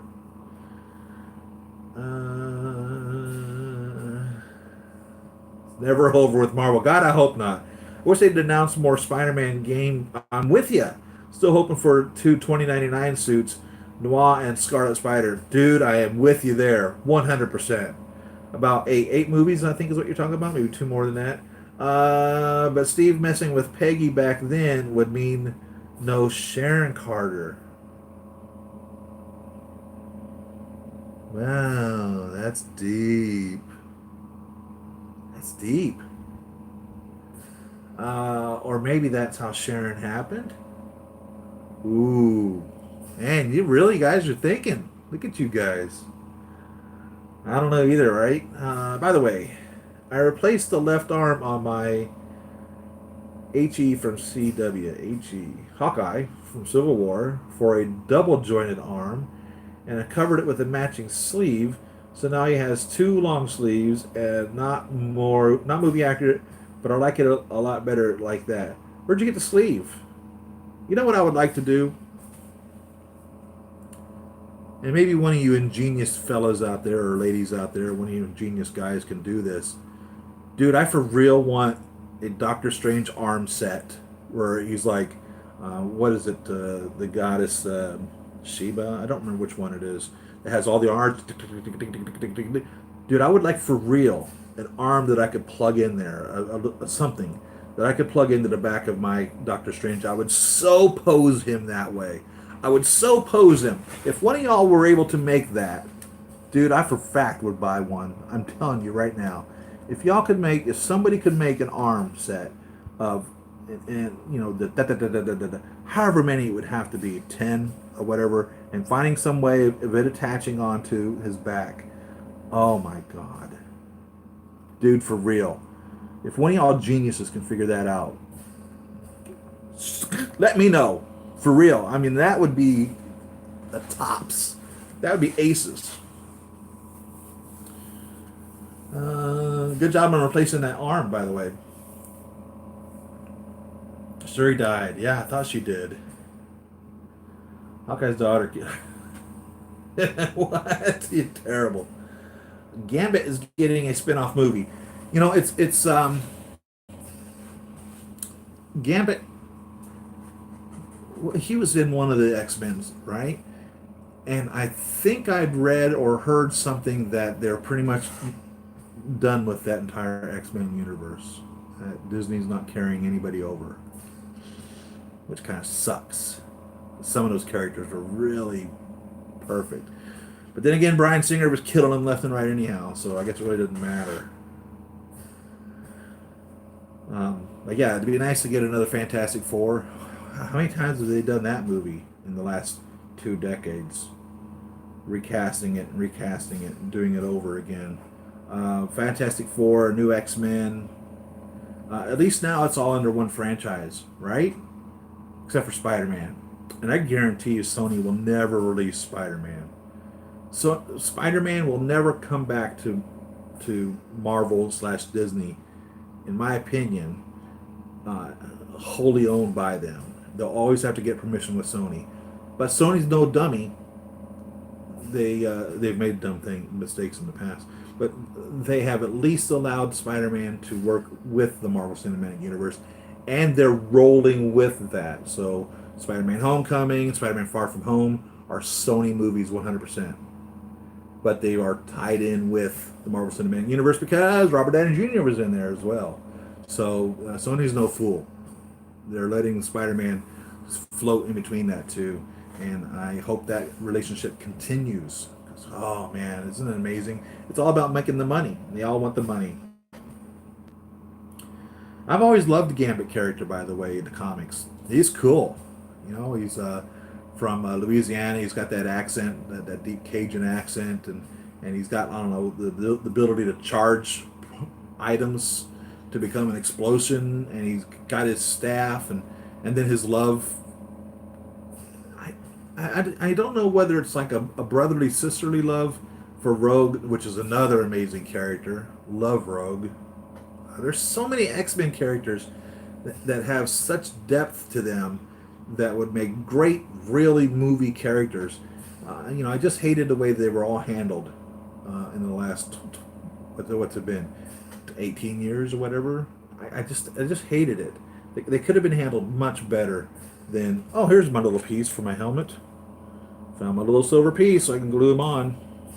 Faceplate, it fell off obviously when this came off. That's what I was talking about when I was saying how these guys fall apart. They just fall off, and next thing you know, the little metal piece is gone. So I'm going to super glue that on there. Put that back on. If you're a Hot Toys collector, some essentials that you have to have are tweezers, super glue, tweezers and super glue. You have to have tweezers and super glue. If you're a Hot Toys collector, you got to have tweezers and super glue. Crazy, isn't it? You keep typing. Why are you apologizing for that? Somebody's already making the arms. I've checked and checked and checked. Find us a link on that. On his black outfit. DS2 maybe. Doctor Strange on his black outfit. I don't remember a black outfit. And Doctor Strange 2? I don't remember that. Huh. Don't forget Gambit's sweet sock mask he wears for his head, right? Where he get his hair popping up through the top, kind of like the way they've done Captain Marvel. I don't like how Marvel never brought up Quicksilver's death after Ultron. Yeah, so that was another one of those borrowed characters. And not necessarily borrowed. Quicksilver was one of those that was owned by both companies. So Fox owned Quicksilver, and Marvel Cinematic Universe owned Quicksilver. And Quicksilver was already established in the X-Men universe when they decided to put him into the Marvel universe. And if you notice, they got different stories in regards to who they are, who they're related to in the two franchises. So, from my understanding, what Kevin Feige's group decided to do with Quicksilver was to kill him off for that reason that he's exists in the other universe. And for one reason or another, I think it's kind of shitty, to tell you the truth, that they did that. It really is a mess. They handled it well. You know, Scarlet Witch has mentioned it a couple of times, if I remember correctly. So it's not like as if they just necessarily forgot it. You know, she was definitely holding Robert responsible for that, because he inadvertently created Ultron, if you remember the movie. But it's so funny. There's a blooper reel that's so hilarious when they were carrying Hawkeye onto the evacuation ship when what the hell was the name of that city that was crashing, and they're where they had the final battle at, and they're carrying Hawkeye onto the evacuation ship, and they've got Quicksilver laid out there. I don't remember what it was. I don't remember whether he had like an involuntary muscle spasm or what it was, but Jeremy Renner was laying on the bench, rolls over and puts his hand right on Quicksilver's mouth and smothers him to death. So essentially, in that blooper reel, Jeremy Renner finishes off Quicksilver. It's awesome. YouTube that. It's great, man. Or maybe it's on one of the discs. It's funny as hell. Hey, what's going on, NKSG? Good seeing you, man. I hate when getting accessories out of boxes and then you forget to put one up and have to go unpack, then pack it up again, then doing Hot Toy stuff. So you know what I did? Same thing, man. There was a time when I kept all my... So when I first was collecting, I kept all my accessories in the boxes. And just as you're saying, what a hassle to go dig the box out. Dude, I've got boxes... I have a shed outside that's full of boxes. My garage is full of boxes.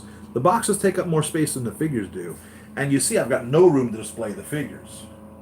So, and I'm scared to death to get rid of the boxes. I know one day, should I ever sell these, one day someone's going to be like, oh, do you got the brown shipper? And there's a couple pieces I don't have the brown shipper too. And, oh no, I would have gladly paid you an extra $50 if you had the brown shipper. So now you got to keep all that. So anyhow, there was one point where I took them out of the boxes and put them in Ziploc bags. And there's still a couple of pieces that I have in Ziploc bags. And then recently, probably within the last 6 months, I started transitioning them over into these little cases here. So now, where I store them in are this system here. Get my stuff off of it to show you what I got. And I like it. And I need more of them. But they're the little cases like you put your screws and fishing tackle and stuff like that in. And then I put a little piece of paper in front of it that says what's inside of it. So this has got Colossus, and also it has Netflix Daredevil in it. But I need more of these. I have 2 of these right now, and they're filled to the brim. And this is where I'm storing my accessories at, and I got them in alphabetical order. The other one is nothing but Iron Man marks, and this one ends, I think, up here at Mark 47, right there. There's Mark 47, and so then it starts with Agent Phil Coulson and Ant-Man, Black Panther. So this is how I've solved that problem, and I recommend it. Down here is a larger one that has some of the pieces that don't fit in there. For instance, Thor's swords from Ragnarok, and a staff that belongs to, I think, Black Widow. Don't remember whose staff that is. Doctor Strange's casting magical spells, and the Mark 47 flames. So the larger pieces I have down here, and I actually am going to need to buy a larger one also still, because there's pieces that won't go in there, and even the head sculpt will fit in here Like for instance, there's a Deadpool, and there's the head sculpt inside of that. So that's what I do for storage of all those accessories. And I don't remember what this costs. $20, $30, something like that from Harbor Freight is where I bought these. And you can buy them online. Amazon definitely has them. I recommend it.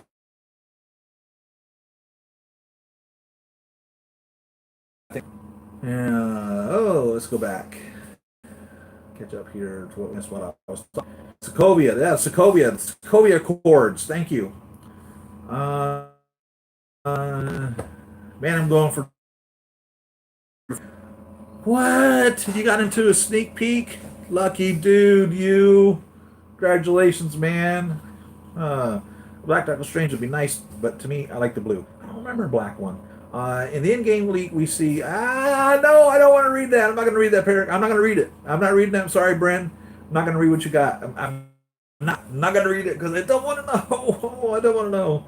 And so the Rise of Skywalker trailer didn't get you excited. How about the Mandalorian trailer or the Clone Wars Season 7 trailer? You know what? I need to watch the Clone Wars. I have never seen an entire episode of the Clone Wars. And I guarantee you I would dig that. I guarantee you I would love that. And I'd always been a Boba Fett fan. You know, I'm one of those guys that when Boba Fett came out, I was like, oh, that's the coolest freaking dude that there is. He was a badass. And then when we get the whole story of him and where he came from and how he was and the explanation of the stormtroopers. I mean, George Lucas really created an amazing universe. And it saddens me to see what they've done with it in these last couple of movies. Rogue One, and an amazing story. So I really hate where it has gone. And when I seen this Skywalker trailer, you know what to tell you the truth, you know what came to my mind? This is what came to my mind. They're trying to make us love Rey. Gosh darn it. It has nothing to do with the actress or whatever. You know, I'm not hating on the actress for the character that she portrayed. She's not the one that created that character. I'm hating on the directors and the writers and the creators of the new Star Wars. That's who I have a problem with. And it's almost like as if now they're saying she's a Skywalker. So you mean to tell me Luke doesn't recognize his own daughter? Or that maybe Anakin had a brother, perhaps, or a sister? Is that what they're going to say now? And she's related in that way? I mean, from my understanding, that's what they're trying to claim. That kind of really torques me off. You know what I mean? I really hated how they made her more powerful than Kylo Ren, who was a total master of the arts. And then how they like blew off the fact that you needed to master the arts in the first place. And how she was able to do all these things and just totally kick his butt. And the Emperor and the guards, the Praetorian guards. Come on. It's gotten a little ridiculous. That's all I got to say. So, literally after watching the last trailer, I was like, you know, I don't even care anymore. I do not even care anymore. And that's sad because I'm a huge Star Wars fan. I'm still buying the Astromechs, love the Astromechs, freaking hooked on R2D2. And I just wish that they had done a better job with that whole franchise on these last few movies. And I have a feeling they're going to try to make something for us for them to try to justify the last two movies, which are disastrous. And I'm talking about 7 and 8. I'm not talking about Han Solo. I'm not talking about Rogue One. I loved Rogue One. And I did not see Han Solo. I understand it's pretty good. But, gosh, you know, I don't even know what I think about that. That's really my opinion on it right there. So that's that, as far as that goes. Let's see. Oh, what do you got here? What? Get out. Where'd that go? Let's get that. How do I copy that? So that's a link to that? Bad Accident Gamer to the arms, the Doctor Strange arms. I approved that message. It held it for review. You know, it keeps people from posting stuff that they got no business posting.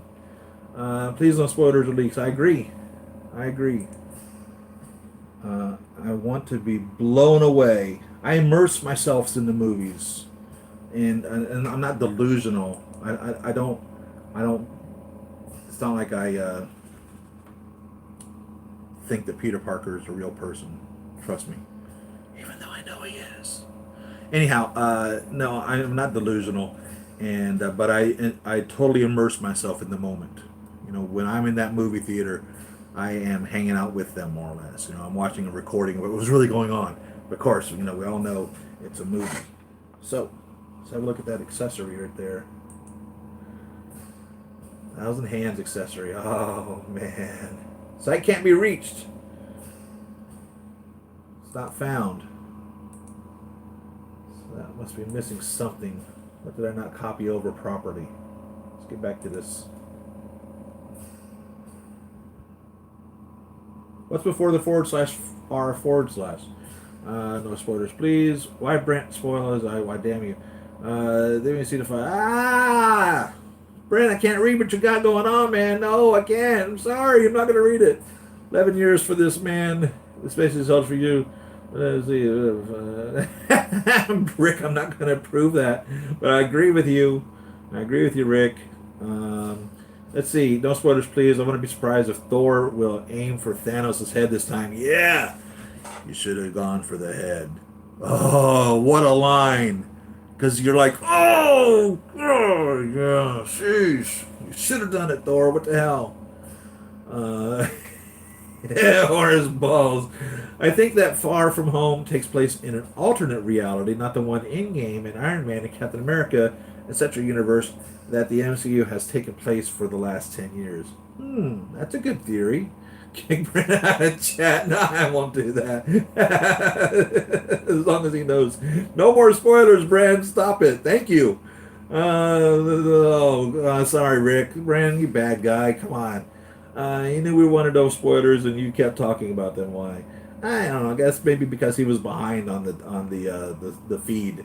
Sometimes the feed is really far behind. George Lucas really did create fulfilling stories for each character, and he ruined them by doing the prequels. Well, you know, it's funny.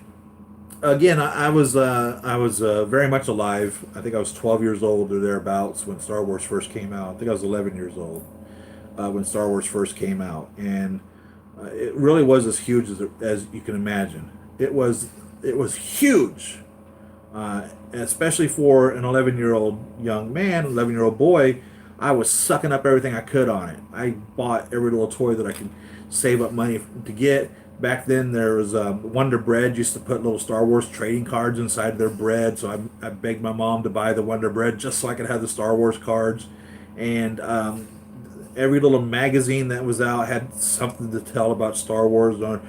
And there was kid magazines back then. I don't remember what they all were called, but one of them had a really good interview with George Lucas, and he told the whole story.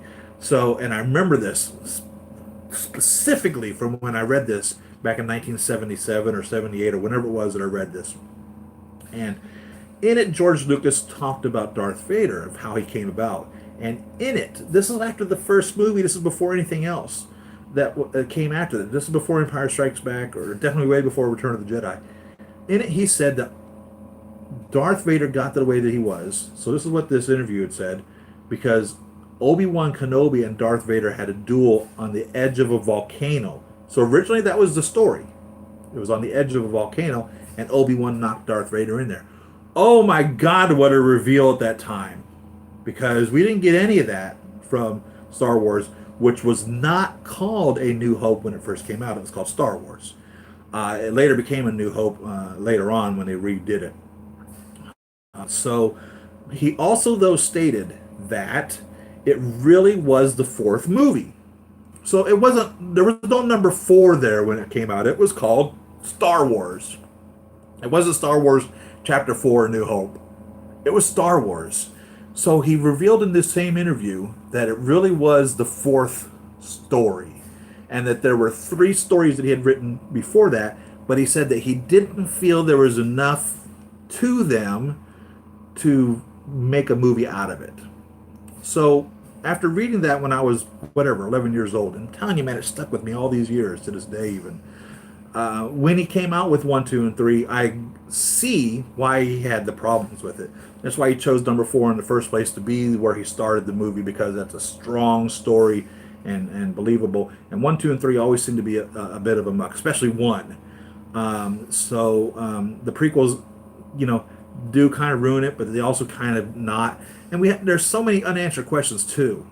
Who's Anakin's dad? You know, what's the deal with his mom? You know, all of that. You know, but yeah, Lucas really made an amazing universe. He made an amazing universe. So where are we at? Episode 5 is, so where are we at? Episode 5 is my favorite one. Episode 5, I think, is a lot of people's favorite one. And then the next one, definitely Rogue One is up there too, by the way. So episode 5, I would have to say, is probably my favorite one too. The Empire Strikes Back. Really good movie. And I hated that they literally tried to duplicate it in whatever it was, episode 7 or 8 or whatever the hell it was, where they're on like the salt planet instead of the Hawkeye's planet. They had the same march. Give me a freaking break. Really, is that your biggest thought that you can come up with for original content? Try to copy like episode 5, literally. That was literally what I thought when I seen that. I was like, give me a freaking break. Love the prequels, but episode 5 is my favorite one because the true villain of Endgame. Well, you're talking about Brent. Calm down now. They should end off the Star Wars series. I think they are. I think that's the plan. They're like done with it. Well then, screw you, man. We true fans have wanted 11 years for this. I'm with you, Rick. It's had enough. I'm talking to you, Brent. Right, I'm with you. I'm more of a fan than you. Oh, come on, guys, calm down now. There you go, Thursday and Saturday, nice. You know, the theaters that I go to all have that reserved seating, which makes it difficult to necessarily get in and out of a theater without pre-planning. But I can guarantee you, I can guarantee you, I will go see that movie more than once. I can guarantee you. We all have tickets for multiple days, man. So chill, stop spoiling. I'm with you. They cloned her from Luke or Anakin. Oh, is that what you think? See, I hate that. You know, again, like I said, I think that they're forcing a character onto us, and I hate that. I should love a character because I want to love a character. Like Boba Fett, they certainly didn't force him on us. They killed him off. Boy, what was a mistake that was. George Lucas said that he didn't realize that was going to be such a problem. But, you know, we fell in love with him. And what a story there is, too. And will continue to be. The Mandalorian, right? That's Boba Fett, isn't it?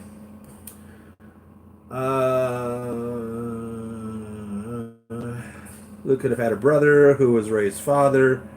Randall Skywalker. Luke didn't have a brother because Anakin and his wife Padme died. Just Google Hot Toys Doctor Strange Hands mod. Make it sound so simple, man. Just Google it. LMGTFY. Doctor Strange hand mod. Let that work for 20 minutes. Let's get back over here to the chat.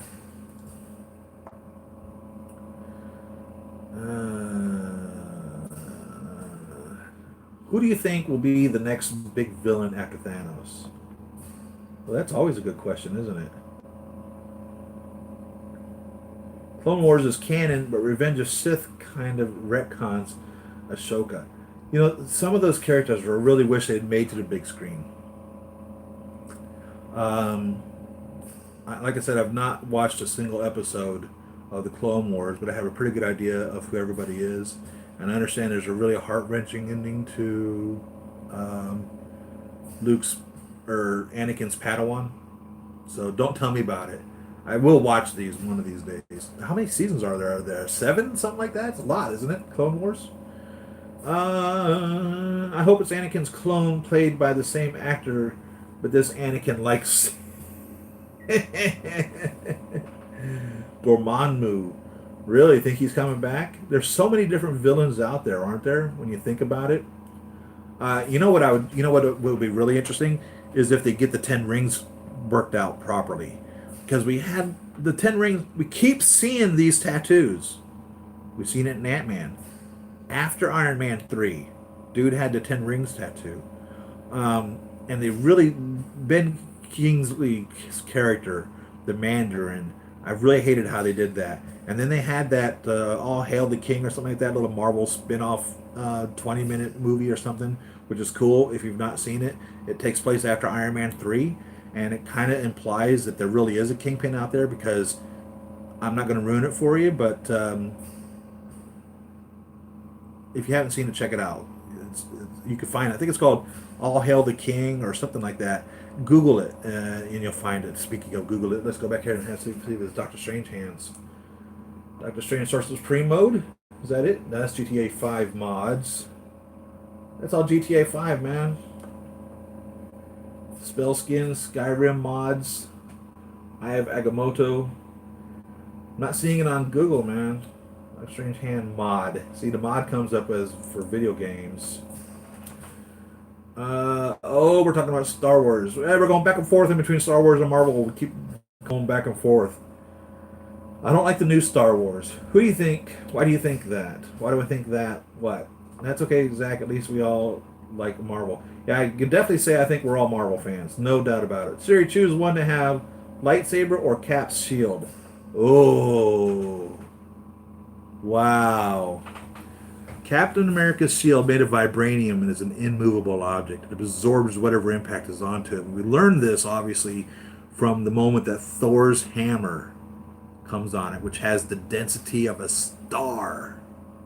In theory, if you were to actually consider the denseness or the weight of Thor's hammer, if he were to set it down, it would collapse anything that it would set on, like a black hole. It would essentially create a black hole. If all things were equal, the physics of Thor's hammer would essentially create a black hole by the denseness of it being created from the heart of a star. That's why no one can lift it, except for Thor. But there's also supposedly like the enchantment on it that you have to have a pure heart, and that's why Vision's capable of lifting it. It certainly isn't because of his strength, because if it was all strength, Hulk would be able to lift it easily. So when we see Thor's hammer smash into Captain America's shield, and both of these items were made for the good of mankind, more or less. It was an amazing statement, and it was like a nuclear blast that happened at that moment, because it leveled a bunch of trees and knocked everyone down, and just an amazing thing to watch Thor's hammer smash into Captain America's shield, and Captain America's shield totally absorb it, the vibranium. A lightsaber, on the other hand, okay, pre 7, 8, and 9 lightsabers cut through anything. I mean, they cut through anything. So you would imagine then that the lightsaber would cut through Captain America's shield, right? Or would the molecules or the molecular design of the vibranium be such that as the lightsaber attempts to cut it, they displace the energy being created by the lightsaber and absorb it as well, and are not able, and just displace it, and it's unable to be cut by the lightsaber. Oh, what do you think about that? So, the lightsaber is a much more versatile offensive tool. It's also a defensive tool, but you can do a lot of things with it. Open doors, if you really need to open a door. Although I imagine you could just slam Captain America's shield into it. Wow, good question. I would probably have to say I only have one. It'd have to be a lightsaber. It'd have to be. Had to be a lightsaber. What color lightsaber? From my understanding, I think I would be a green lightsaber if I understand the colors properly. That would be my color. Man, reserve seats. It's hard to get tickets opening week. Yeah, it was. That's why I wasn't able to get my ticket until 10 p.m. at night. I sat there all day trying to get through. I would sit through that whole 3 hours and not go to the bathroom and not take my eyes off the screen and have a pee in the cup. You're terrible, Zachary. You're terrible. That's what I'm talking about. I'm not going to buy a drink, let my throat stay dry. I'm with you, man. Let's see. Episode 9 will be all about Retconning and nostalgia. I think you're probably right. I think they're going to try to fix it. Because they certainly screwed it up in 7 and 8. They screwed it up good. Google Doctor Strange Thousand Hands accessory by Marco Art. Well, thank you. Let's check that out. Thank you for all that hard work on that.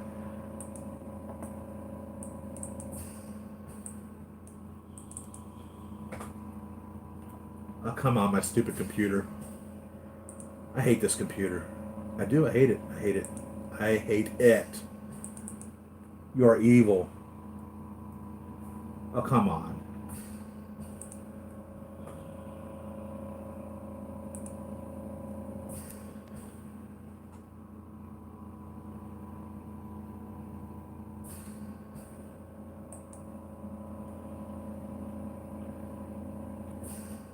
I hope it comes with like the fabric arms because I'm no painter. Every time I've tried to paint anything, I screw it up. Yeah, come on. Can it come? Can it come fabricated? Can it come total? That's sweet, guys. I'm gonna post this that I've got here on that. It should come through good for me because I'm posting it. You guys should be able to see that. That's what I've got to it, courtesy of who gave that to us? Bad Accent Gamer. Thank you, dude, for that lead there. I bet you money they will do Force Ghost scene with all your favorite Jedi, Yoda, Obi-Wan. I wouldn't have a problem with that. Oh, did you ever see that fan theory that Count Dooku was actually supposed to be Jar Jar Binks? It's a pretty good fan theory. The fan theory is that Jar Jar was really the dark Sith Lord all along. And all of his bumblingness wasn't really bumbling foolishness. It was really, what's it called? Drunken fist style of fighting type of a martial art. And that's what he was doing. And he was bumbling around, really causing disruption and messing everything up. But he was really the dark Sith. And because there was such a huge backlash against Jar Jar in the movies, because we kind of thought he was, whatever, like trying to, I don't know, be politically incorrect, that they from my understanding, this is it. This is the fan theory that they scrapped the idea of making him the bad guy, and that's how Count Dooku came out of like nowhere and was all of a sudden the bad guy, which really never made much sense. So if you haven't seen that or watched that or entertained that, look it up. Jar Jar Binks fan theory in regards to him being the Dark Sith Lord. That'll put a whole nother spin on the prequels with that in mind as you watch them. That's very interesting, very cool. In comics, Spider-Man can't lift it only because he isn't willing to kill, which I can respect. You're talking about Thor's hammer? Because there's like a handful of people that have proven that they could lift it. And you have to be like pure of heart. Now, what do you mean kill? Not sure what you're talking about, Rick. Who do you think will be the next big villain after Thanos? Someone said Count Dormammu would be it. I would like to see the Mandarin. I would love to see the Mandarin, the Ten Rings. That's really who needs to be the next big villain. They need to continue on with that. Like I said, they've been popping stories in left and right on that. Seven to me was a new hope basically for this era. But it was so wrongly done in so many ways. There was a right way and a wrong way, and they chose every wrong way, in my opinion. And I hated that. Yeah, it was. Look at my shelf, and I love my Mark 45 so much. Isn't that a great figure? Let's get him over here. When this figure came out, this was the first one that kind of looked muscly. You know what I mean?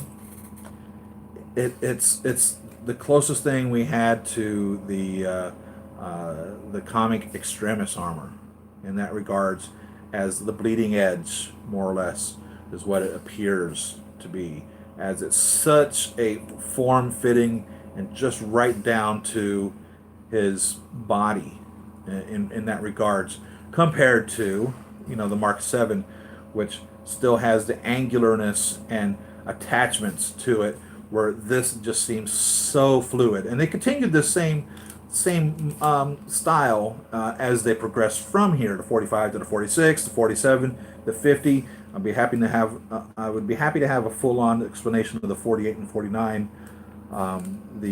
Even the Hulkbuster 2 kind of has an organic feel to it.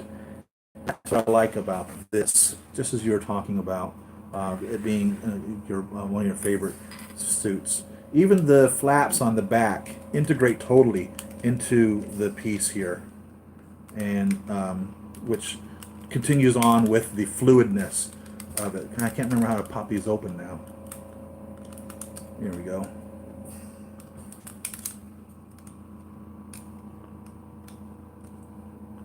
It all just continues on with the fluidness of the whole thing.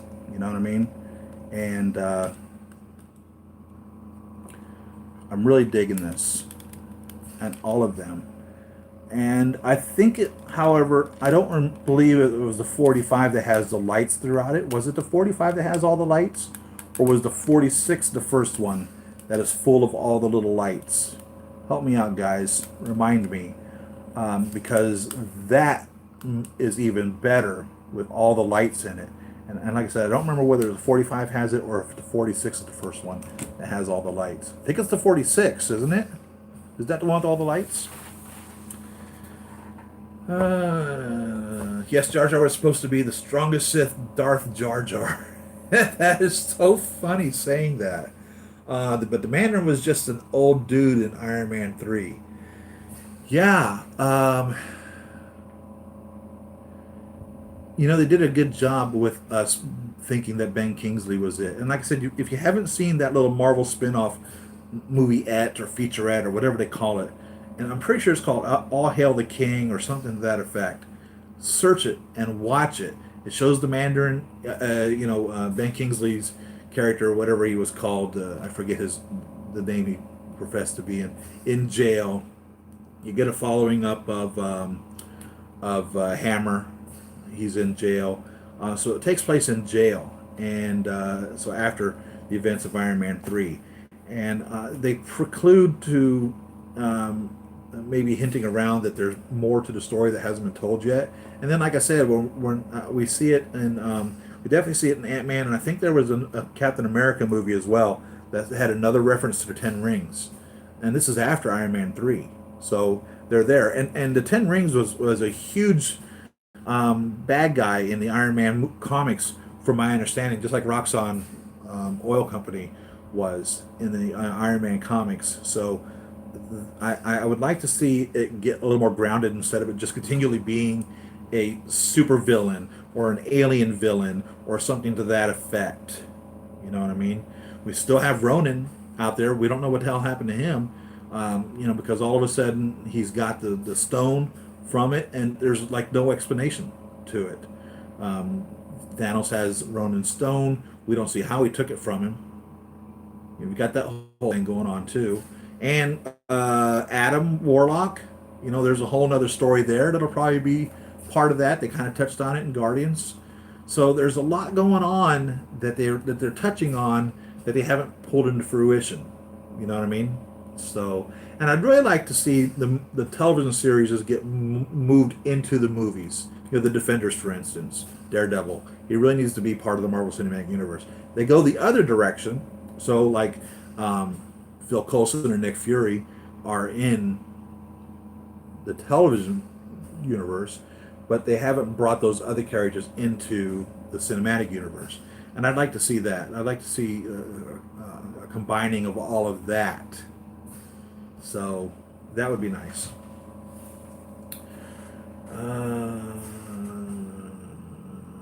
Like you have to be good here, but have to be willing to make a sacrifice.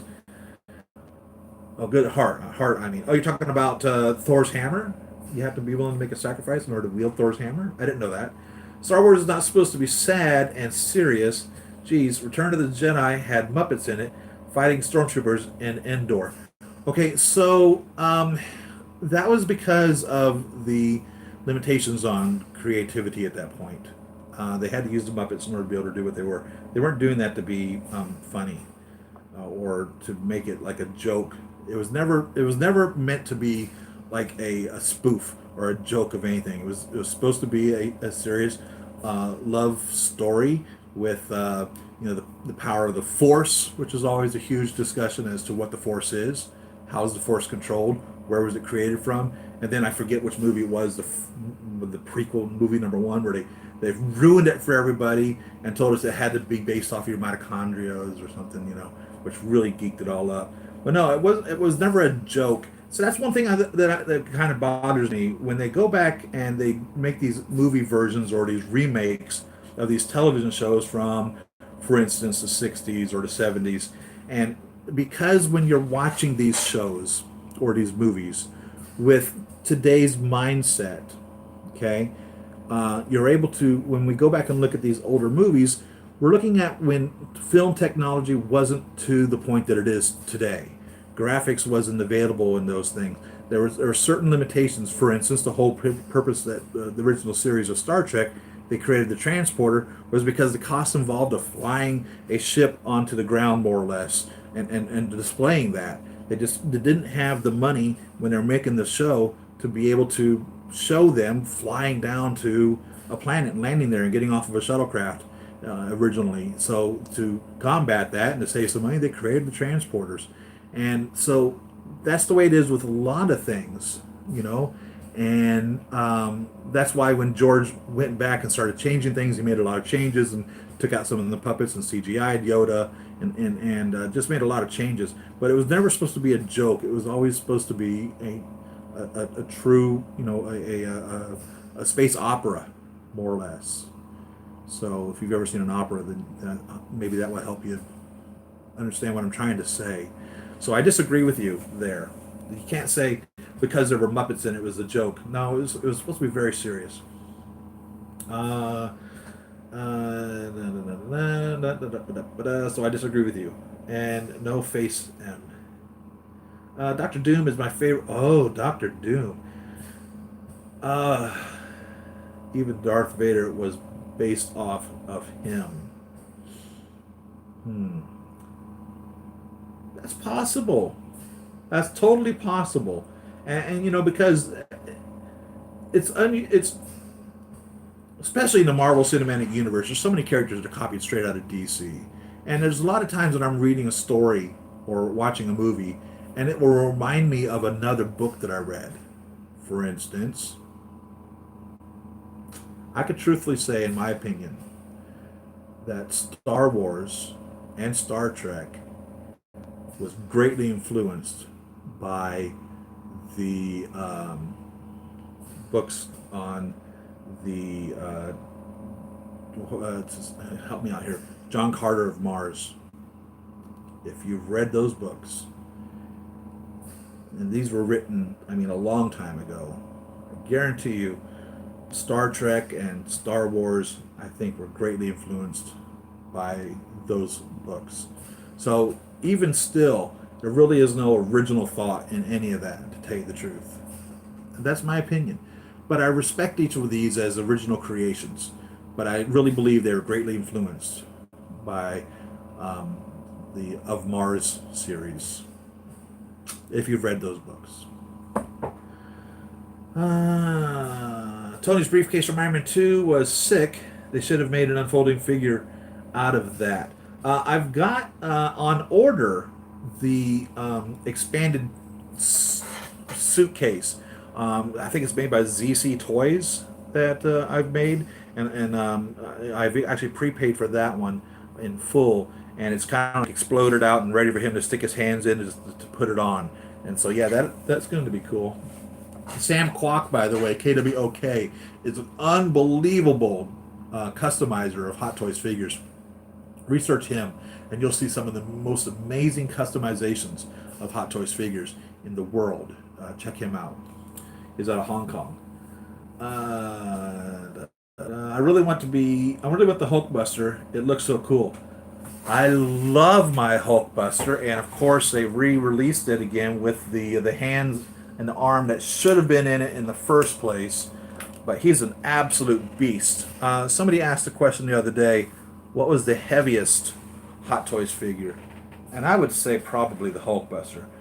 Some people have put out there some of the vehicles as being pretty heavy. And I have nothing to compare it to because I've never held a Batman vehicle or anything along that line. But I know the Hulkbuster is very heavy.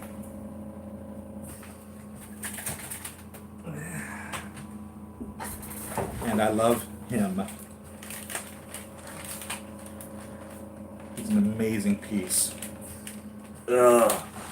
I've never made an unboxing video of this guy. I really should make something. I've not even really posed him, and he really doesn't even have a home. Let's see if I can back this camera up.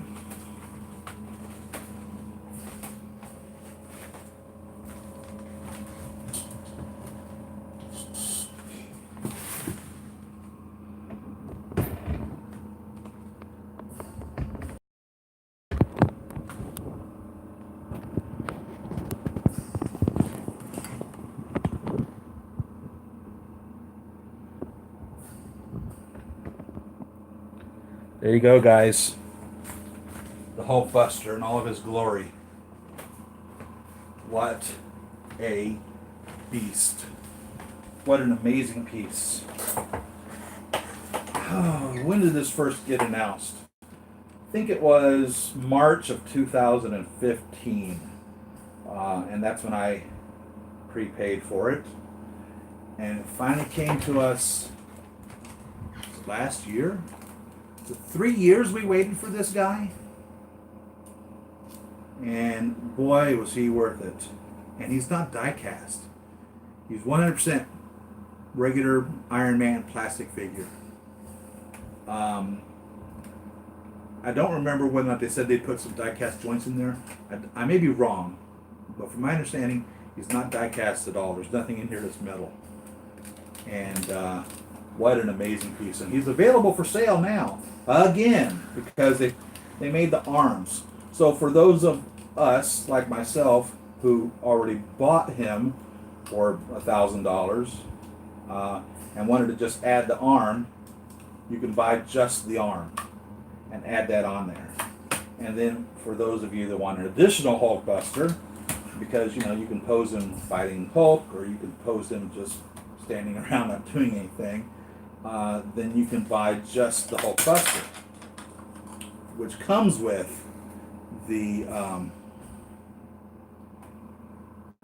swappable arm. Now, somebody was telling me that it comes with instructions to tell you how to remove the arm, and they would look at this arm here, but I don't see anything that looks like there's any way that this arm comes off. When I look up inside of here, I don't see any way, anywhere, how this arm is just going to easily pop out of here. But they were showing that arm, the jackhammer arm, before the Hulkbuster was finally dropped, but because they did make changes to it from the original release of the announcement of it. There was only supposed to be a bust that came with it, and the head was actually supposed to have different pieces so you can display it in different manners, and all the little changes that they made to it along the way. I just fully expected them to release the jackhammer arm back then, and they didn't. So the jackhammer arm is now out. You can add it to your Hulkbuster if you already own a Hulkbuster, and if you want to buy the new Hulkbuster, you can buy the Hulkbuster with the jackhammer arm. And again, it's the exact same figure, so they made no changes to this. You'll still be getting this exact same piece, only the Hulkbuster, I think they call it the Deluxe, comes with the interchangeable arm to be able to do the jackhammer arm should you decide you want to pose him in that manner. And what I have here is his go to sleep little spray. Here is how I displayed this. So that's the spray for his go to sleep when he's trying to spray Hulk to get him to calm down. But man, what an amazing piece. This is like the cream of the crop here. It's just a huge beast. And you can 100% put a Mark 42 or 43 inside of it. 43 we know for a fact was the one that was in the movie in it. But the 42 was the prototype for the 43. So I love him. Love him, love him, love him. He's amazing. Absolutely amazing. Highly recommend it. If you haven't gotten one, pull out the wallets and jump on it. You won't be disappointed. What's his height here? He is 22.25 inches, thereabouts. Not quite 2 feet. He takes up about 16 inches wide. And in comparison to Igor and Hulk, he's a monster. He really is. Igor's actually taller than the Hulk, by the way.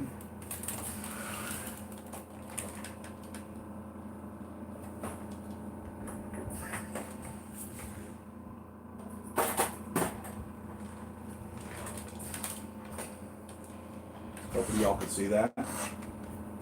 So, I mean, it's no comparison.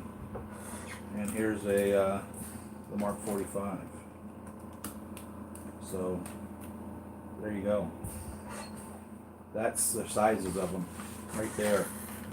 Huge, huge, huge, huge. Let's back up here.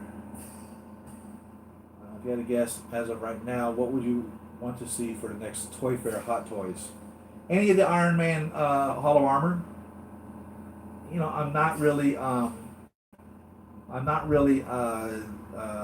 in a hurry to see the Mark 37, which was the underwater one. I am kind of hoping to see the Disco soon. That would be cool. But any of the Hall of Armor as die casts is what I really want to see. I want to get all of them. I like Pokemon. I want to collect them all. The DC Universe, I think that's what you're talking about here, Zachary, was an absolute mess. But I'll say Aquaman was really good. I did not see Wonder Woman. I heard that it was really good, and I've heard positive things about Shazam, which is the real Captain Marvel, the DC Universe. So I don't know what the heck's going on with the DC Extended Universe. In my opinion, in the last 20 years, the DC Universe has kind of been a muck. They did a really good job with Christopher Nolan, Heath Ledger playing the Joker. I thought that worked well. I don't know what's going on with Ben Affleck. I don't know why that Batman isn't working. I would have thought Ben Affleck would have been a great Batman, but for whatever reason, it just isn't working. Is the gantry durable? Yes. Yes, it is. It's totally customizable in the positions on which you want to pose it around with. And I've actually seen people that have taken the gantry and made their own custom gantry from it. Because in all actuality, the way the gantry is delivered to you, it's the gantry from the Stark Expo. But in his, and even then, still, it's not 100% accurate. So it's not a 100% accurate representation of the gantry. It's a darn close representation, but it's not 100% accurate. But it sure looks cool with your figure in it. I've got two of them. I've got the original gantry that first came out back, I don't know, it's been 5 years. And I have in that my Mark IV that came with it. I think it's the one that came with it. I don't remember. But I have a Mark IV in it. And then I bought also the re-release gantry, which is slightly different. And essentially, really, there's two main differences. Other than that, it's the same piece. But there's two main differences. The paint scheme. So the original one, the gantry kind of looks weathered, okay? and on the re-release, the gantry looks new, if that makes any sense. Also, on the original gantry, the base plate can be flipped over. So the Stark Expo, the stage is white. So with that gantry that comes up from the ground has a white base plate. But in his garage, it had black and white reference squares. So you could flip those over. On the re-release, it's only the black and white reference squares. But you could take the, if you had both of them like I do, you could take the clean one and put it on the Expo one, or you could take the clean one and put it on the black one, because the pieces are totally interchangeable. It's the exact same mold on both of them. So they're totally interchangeable and swappable in that regards. And there's a neat little magnet in the one piece to hold the chest piece for the Mark IV. But in all actuality, the Mark II, the Mark III, the Mark IV, and the Mark VI all were donned with that gantry. So in all truthfulness, you can display any one of those 4 armors in that gantry, and that would be true to the story. That would be a canon occurrence. We don't see him donning the Mark VI using that gantry, but obviously when he puts it on, it's essentially a reworked Mark IV, a different arc reactor because of the new element that it's created, and it had to do some changes because of the damage to it. But essentially it was just a Mark IV that he just made quick changes to. And we know he still has to use the gantry to remove the Mark VI, because we see that in Avengers when he has the new rounded gantry taking it off of him at Stark Tower. So the 2, 3, 4, and 6, those 4 armors all would require the gantry.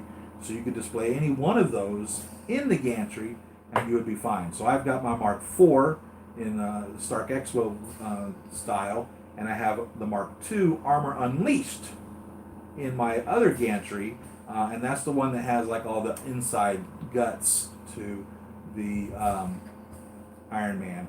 And it's funny because in Iron Man 1, we see Pepper Potts walking in on him trying to get out of the suit, and he looks at her and he's like, you know, trust me, this isn't the worst thing you've ever caught me doing. So I thought that worked out well with that also. So that's my opinion on the gantry. And yes, durable. Pick it up. If you don't have one, I really recommend it. It's a great piece. How big, picture how big a Hall of Armor home would be for Hulkbuster. Oh, man. So the home got destroyed after Mark 42. So the Mark 43 was created at Avengers Tower. That's where the Mark 44 would have been. So we see the Mark 6 is kept in a case, and the Mark 7 is kept in a case, and I mean, you know, the Hall of Armor.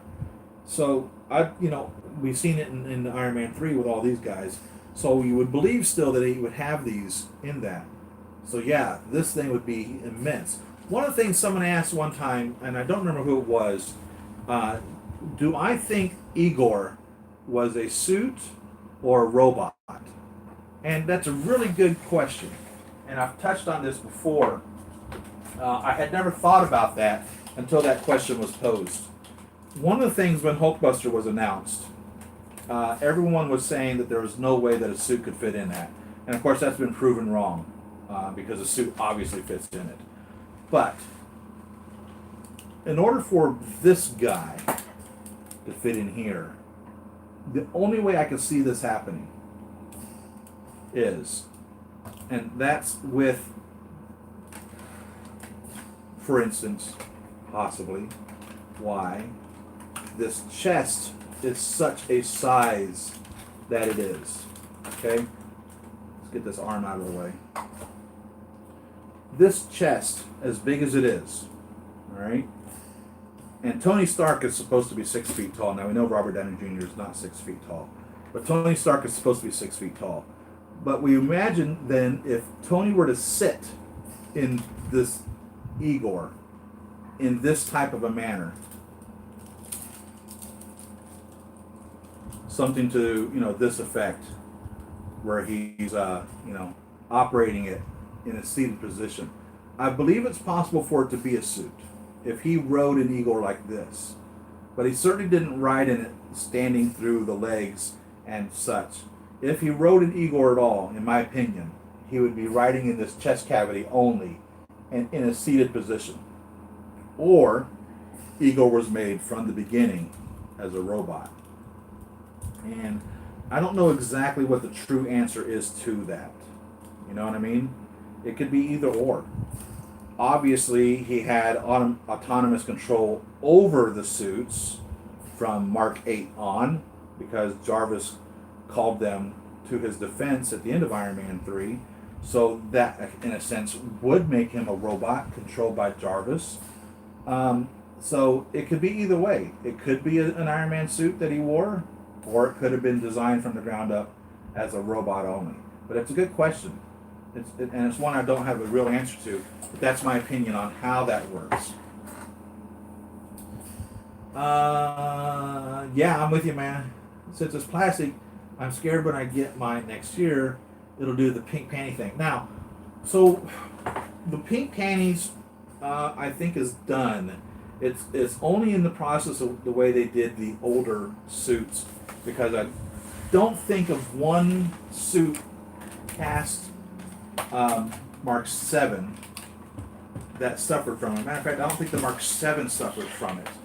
It's essentially because in the process of the paint scheme that they made for doing this, or how they chose to apply the paint to the figures, they sprayed on this silver coating to it. And through time, the paints were fading out. So you were seeing the silver. Some people fixed that by stripping all the paint off of the figures, the panties area, or the pelvis area, and then reapplying it. And in my opinion, that doesn't necessarily give a proper sheen or look to it. It looks well enough, but it's still not right. And trust me, I'm no painter in the first place, so I'm probably the last person to give this advice. But there's a tester's paint, I think it's called TS-74, which is a clear red to that effect. And the results that I've seen from people that have just sprayed that over the pink panties, because it's the panties and the hands that this affects on these figures. The people that I've seen that have just sprayed this I think it's TS-74, Tamiya clear red, just by spraying on a light coat or two of this, brings it all back and locks it back in. And that is a positive result. I've bought the spray paint. I've not applied it to any of mine, because of course I have that. And even if you bought any of the plastic Mark 4s, Mark 6s, Mark 5s, I imagine Mark 3 as well, every single one of them are going to have that problem. Even the re-release of them, which came out in 2017, I think it was, called the Shanghai Disney releases of the Mark 4 and Mark 6, even those are susceptible to the pink panties because of the whole paint application process of doing those. But I have not seen that happen on any other figure from 7 on up. Now, the 21 is gold, Mark 7, and these chocolates and these Arctic whites, none of them have that problem. They're not fading out. But my 4 and my 6, definitely. I don't have a plastic Mark 3. I just bought the die cast. I knew the die cast was coming out when I was completing my Hall of Armor, so I didn't go backwards to buy a Mark 3. On occasion, I think about maybe I should get a plastic Mark 3, but I never have. And I'm pleased with my die cast.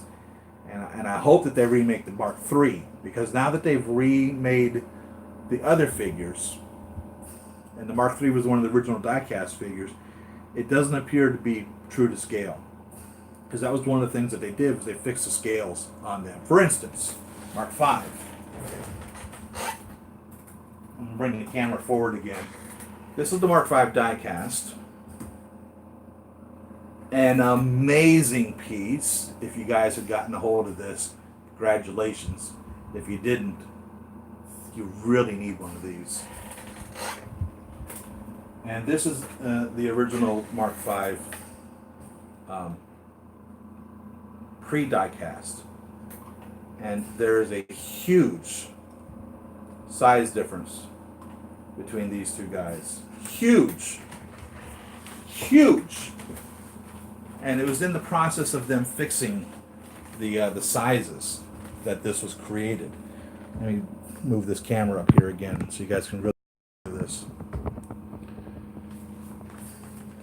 Give me just a moment.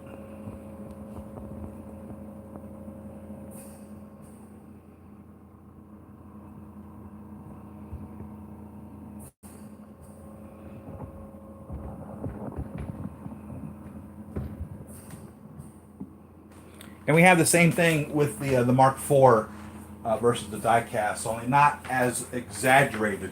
It's truly exaggerated here, the differences in the sizes. And in the Mark III as well, you can tell that it needs to be redone. It really needs to be redone. So, in the process of them making it die-cast, they fixed the size, and it's huge, huge difference. And that's why I think they need to as well redo the Mark III. Even though I don't have a Mark III plastic piece to compare it to, I guarantee you it's not true to scale. The Mark III die-cast, which was done very well. It's the only one that has the interchangeable waist piece on it. To be able to do the superhero landing, that Deadpool gives everyone a hard time on performing. So, I don't know why that piece doesn't stay up.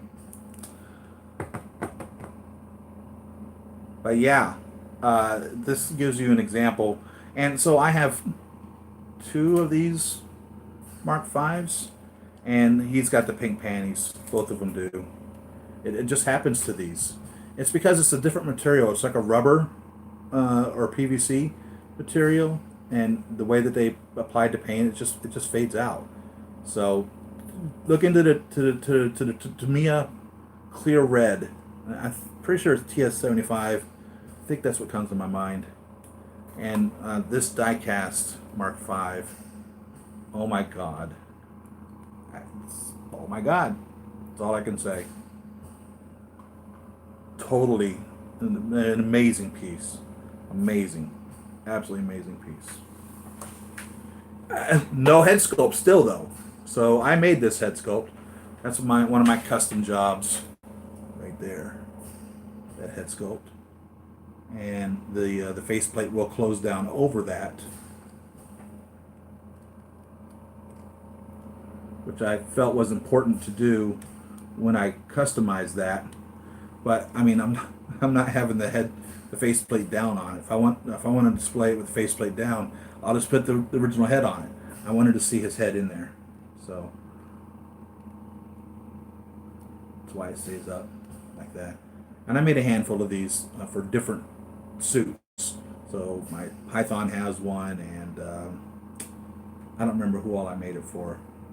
A handful of them. Made about 5 or 6 for different suits, and then I quit making them. It's a lot of work doing it, but it really pays off. And I enjoy displaying them with their heads in the helmet.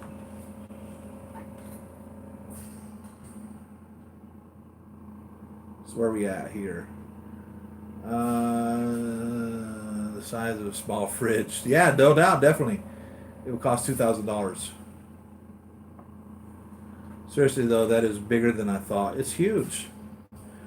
Rick, the gantry is very flimsy. It is flimsy. But for setting it up and letting it be is good enough.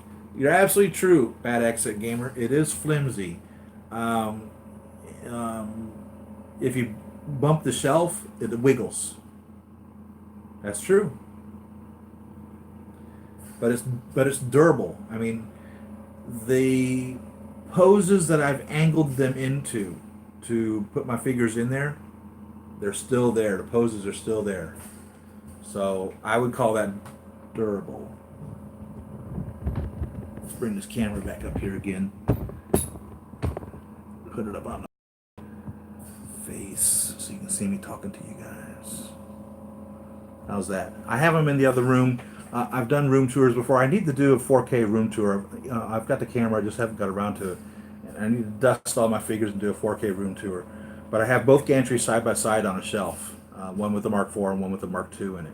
And I posed them just a little bit differently in that regards as well, with different ways of posing them. And one of the things I had a hard time trying to figure out was how to place the helmet in there.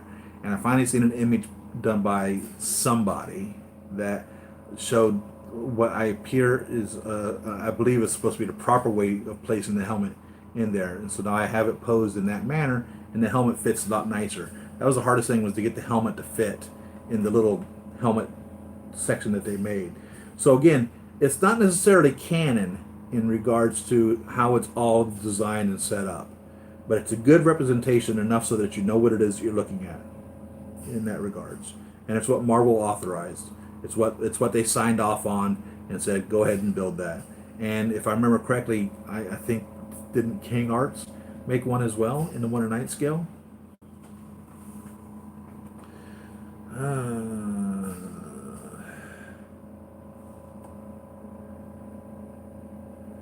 Can you pose him with the Hulk? Quick. Pose him with the Hulk. Who? I had the Mark 45 standing in front of the Hulk. Oh, the Hulk.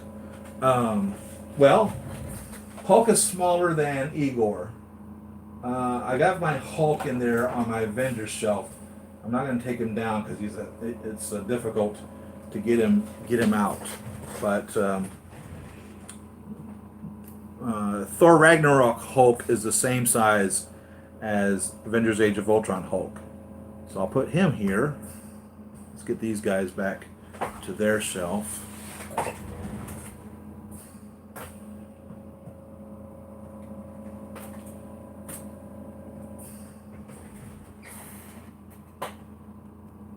Be careful with my Mark V plastic.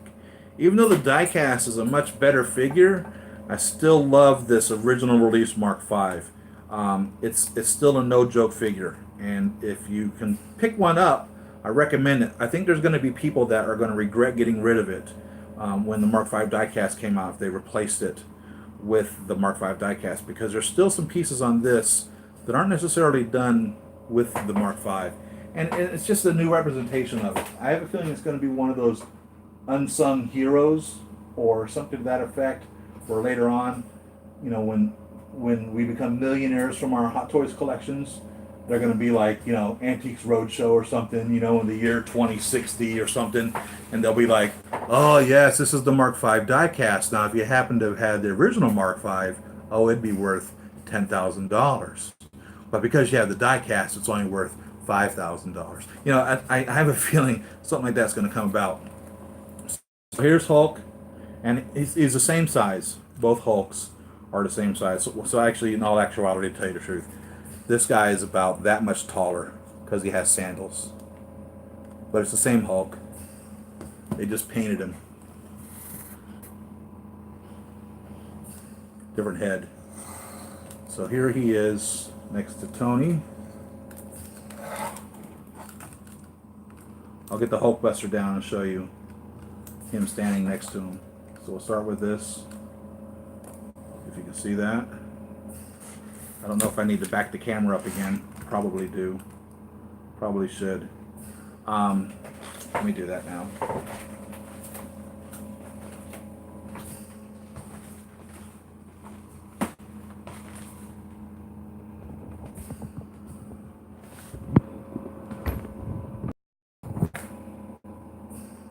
All right, so there's Hulk next to Tony. I'll get Igor over here so you'll see what I'm talking about. Igor's taller than Hulk.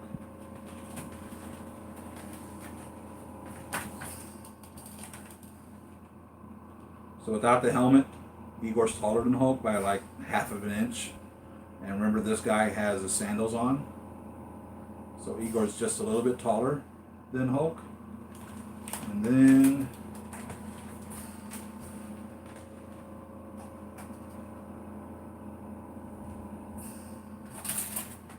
the Buster.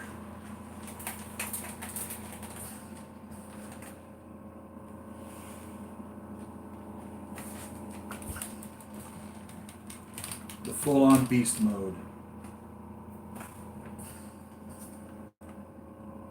Let's put this guy away.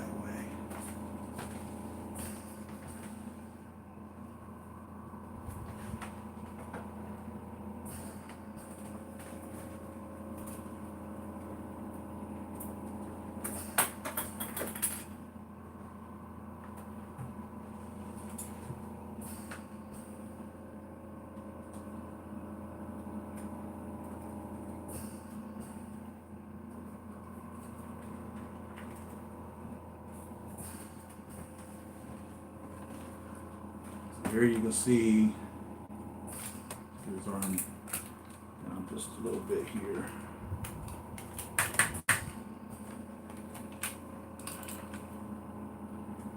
There they are side by side. So I don't want to stand one in front of the other. I want to try to get them on the same plane so you can get a good example of their size. Because as soon as I move him forward, it's actually going to make him taller, only by perspective. But he's not. So that's his size right there. And again, you know, the helmet really distracts a bit. So when we take the helmet off, you know, imagine he's got hair on there. You know, there's a good 4 inches, maybe 6 inches in difference there. He's a beast. He's a true beast. That's all there is to that. The Hulkbuster. And in the comics, from my understanding, there was like a Thor Buster, and wasn't there a Thanos Buster? I don't remember exactly, but I think for some reason there was multiple Buster suits that he had made. Correct me if I'm wrong. And there was like the Uru armor, and like which was like the armor made by the gods or something as well. So there's all these armors that they didn't have a chance to touch on that were in the comics as well.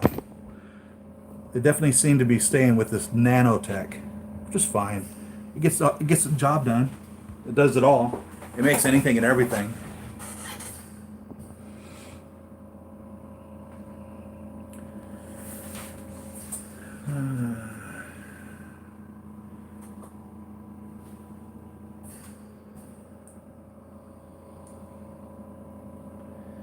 So it looks like I've caught up all the chat. Is there anything else on anyone's mind that they want to talk about, or any figure that they want to see? I didn't do anything to my kid pool recently. I'm really pleased with how he's turned out so far. I still need to fix this suit. So that's really where I'm at, is the suit. And I like the coloring that I did of it to make it darker. I needed to do some type of a wash or something to the helmet, though I'm kind of scared to do that to it. But I'm really digging my kid pool. And I need to fix this neck as well. I'm probably going to put some filler in there. There's like a filler solution that you can do with, I think it's baking soda and super glue, that makes like a filler or something to that effect, that I probably will do with that and fill that in as such. It's probably what I will do. But I'm really pleased with this. It's always scary whenever you destroy something that you bought in order to make something new out of it. But I'm very pleased with how this turned out and is turning out. I got the little strings for the tassels on the back of the swords, the sabers, or lightsabers, or whatever it is, plasma swords, or whatever it is he's carrying. And I've glued on the Deadpool to his chest emblem as it's supposed to be, and I gave him the proper utility belt with all the pouches. So He works as far as I'm concerned. And I went with Lady Katana's hands. So I ordered a set of hands from a scalper, more or less. A buster opener. If somebody breaks up the pieces, I bought just the hands. So now Lady Katana has her hands, and he has his own hands. So I'm really pleased with how my kid pool is turning out. But I didn't do anything with him recently. Really, where I'm at is just fixing the suit, and he'll be done. Turn out really well. A welcome addition to my Deadpool family, and that really is probably going to be where I'm going to continue doing my obsessively collection of multiple characters. I'm going to try to get every doggone Deadpool from every multi-universe that there was, and the Spider-Mans too. If they make them all, like from we were talking earlier about the video game series, if they make all those 23 characters or whatever it is that they had in the video game, that would be cool, you know. And in continuation, even with the Into the Multiverse, Gwen, Spider Gwen, Gwen, Venom would be cool. Venom Gwen, you know, I would so totally get those. I'm a huge Spider-Man fan. You know, give us the Man Spider with all the six arms. Speaking of those six arms, did we ever find out whether or not that comes complete with the arms on it, painted or even fabric coated? I see that this guy's done this. Is it being sold?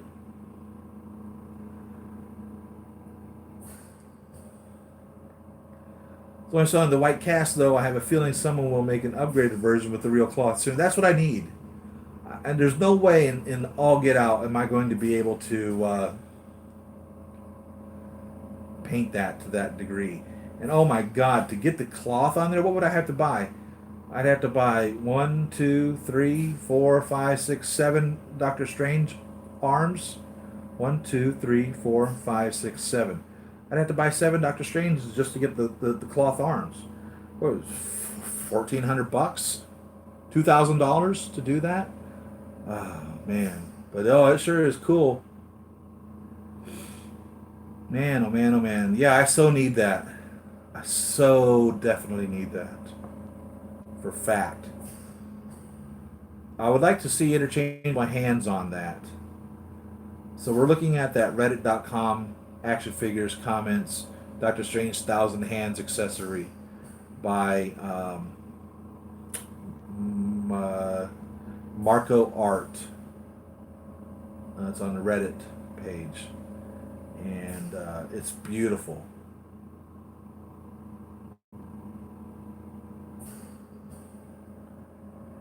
More pics on the artist's Facebook page here, so you can go to the Facebook page and see even more.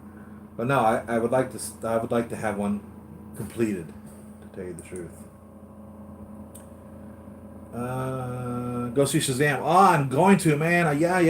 I need to, because see, when I was growing up, Shazam was on television. It was a live action television show with Billy Batson, and traveling around in an RV with I don't remember what the old guy's name was. And I really enjoyed that. And there was two actors that actually played Captain Marvel or Shazam, and I really enjoyed watching all those shows. So, but I don't like remember them. It's not like I'll be like all picking apart the movie because oh no, that ain't nothing like the old television show. And I didn't read the comics. So when I was growing up, I read Superman comics and I read Batman comics, but Spider-Man was who I really connected with. So I think I will be able to enjoy Shazam. The positive reviews I've heard of the movie, the trailer that I've seen of the movie, I think I would truthfully enjoy it. I really do. Oh my God, that arrow just totally just moved on its own. Hawkeye's arrow just totally just jacked. I'm sitting here watching this. So I'm telling you, dude, Toy Story is real, evidently. For real. Dude, this arrow just went like this. It went up and it went down and plopped right into place. I kid you not, dude. I'm literally just watching this. And as I was talking to you guys, I was just, I don't know, inadvertently just staring off in that direction. I literally just watched it do that. Swear to God, guys. I'm not crazy. I can tell you, I'm not crazy.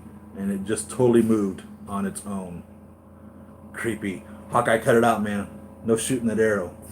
Did I ever tell you that I lost one of the arrows? So, God, can I have another drink, please? Excuse me.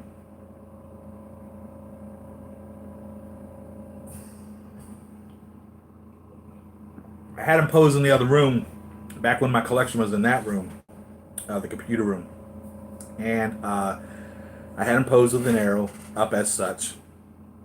And I came by one day and the arrow wasn't there. I tore apart the room looking for it. I mean, I moved all the shelves, took all the desks out, took down my Iron Man display, everything, looking for that arrow. It's long gone. Only thing I can assume is, not a lot of you guys know this, and so I'm sharing a little bit of my personal life, which I don't like to share too much of. But my wife is disabled, and so we had to have someone come and clean the house. So I had to pay someone to help clean the house. And she comes by twice a month, and we pay her through a company, so it's totally legit. It's not like an under the table thing. And I think what possibly may have happened is, for whatever reason, the arrow might have fallen off of the display and onto the ground. And as the house cleaner was sweeping the floor or whatever, she must have swept it up and thrown it away, not realizing that it was anything other than just a piece of garbage. So I was angry for years over that, because it happened shortly after getting the figure brand new, when it was first released in 2015 or 16 or whatever it was that this figure came out. And so I was without this arrow for years, which was fine. He comes with a whole slew of arrows. I just put a different arrow in there, but every time I would look at him, I'd think, gosh dang it, I lost that arrow. And what's important about that is all these tips. It comes with, I don't even know, 16 different arrowheads or something to that effect. And I was just so angry because it was one of the ones, it wasn't the regular arrowhead, it was one of the special arrowheads that I had up there. And it just really bothered me that I lost it. And so a few weeks back, as I'm scrolling through eBay looking at Hot Toys stuff and 1/6 accessories and stuff, somebody was selling the full-on Age of Ultron Hawkeye arrow set. And so I bought it, and I don't remember what I paid for it. It was well worth it, whatever I paid for it. And it came to me with everything. I've got the entire set here of the arrows. And the only thing I was missing was the one tip. And I don't remember which tip it is. It's whichever tip is not in this package is which one was missing. And so I was very happy to get a hold of this. And also, though, what I did as well was on the quiver, my quiver was full before. That sounds like a biblical passage. My quiver was full before, but it wasn't necessarily full. Okay? So what that means is, for you guys that have this character figure, I know you know what I'm talking about. There's shafts without arrowheads on them, and then there's shafts also without fletching on them that are just shafts to fill in the quiver. Because there's two whole rows here. This actually, I don't know, for you guys that don't have this figure, I'll open it up and show you. There's two rows here of arrows. And one of my arrows is slid out, so let me put him back where he belongs.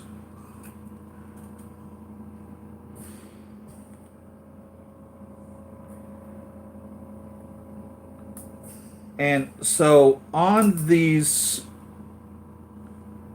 arrows, some of the shafts don't have fletching.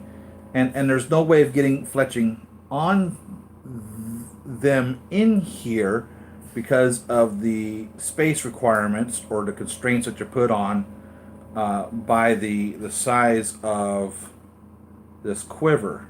So I had a bunch of shafts, obviously, that didn't have arrowheads on them because they weren't supplied with just having the original set. So here they are opened up, the two whole pieces which make that impressive quiver. All right, and if you notice, there's only 6 fletchings on each side, the feathers at the top.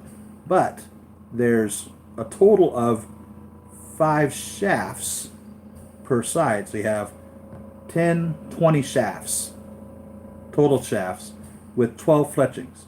So that means there's 8 arrows without fletching. At that same time, it comes with, the set comes with just blank shafts with nothing on them. And the way it's designed is for you just to display those shafts in there to give it the appearance of fullness, but you didn't have the arrow tips on it. Well, now with this second set, I was able to put an arrow tip on the bottom of every single one of those shafts. So now there's actually 20 arrowheads on here as well, in addition to the one that's on in his bow. So he has 21 arrows here, and so I'm pretty impressed with this, and that's why I display him backwards. So the fortunate thing about finding this arrow set, and man, finding it years after this figure came out, I felt is a huge accomplishment as well. Normally, if you're going to buy replacement pieces or extra pieces, they're going to be available the first handful of months or the first year. It's uncommon to find multiple pieces and extra pieces for these characters years afterwards. So I am truly pleased that I was able to get these and to be able to have a complete quiver, a full quiver of these in there, because I was able to purchase that as such. So really pleased with how that came out too. Which goes back to my, the Hawkeye from Endgame. I'm really going to love having him. He'll be my second and third, because I'm buying both of those Hawkeyes.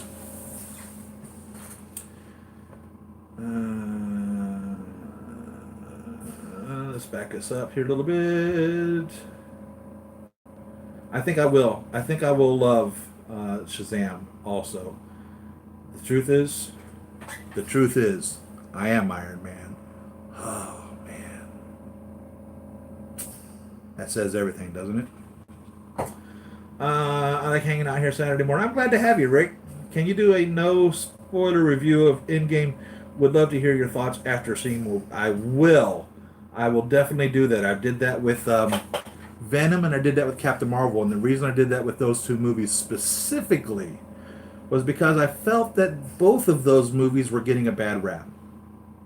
And I wanted to give you all my opinion on that, to let you know that I felt that what people were saying was unfair and unjust.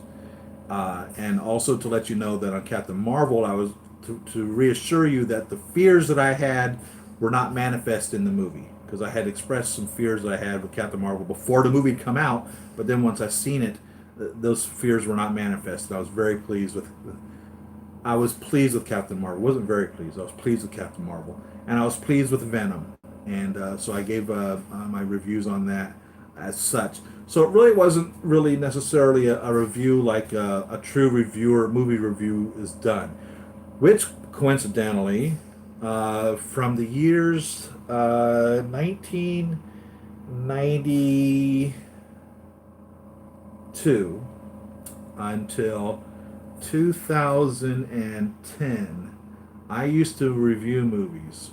From 1992 through 2010, I seen every single movie on Tuesday before the release for free, and I did reviews. I used to be a movie reviewer.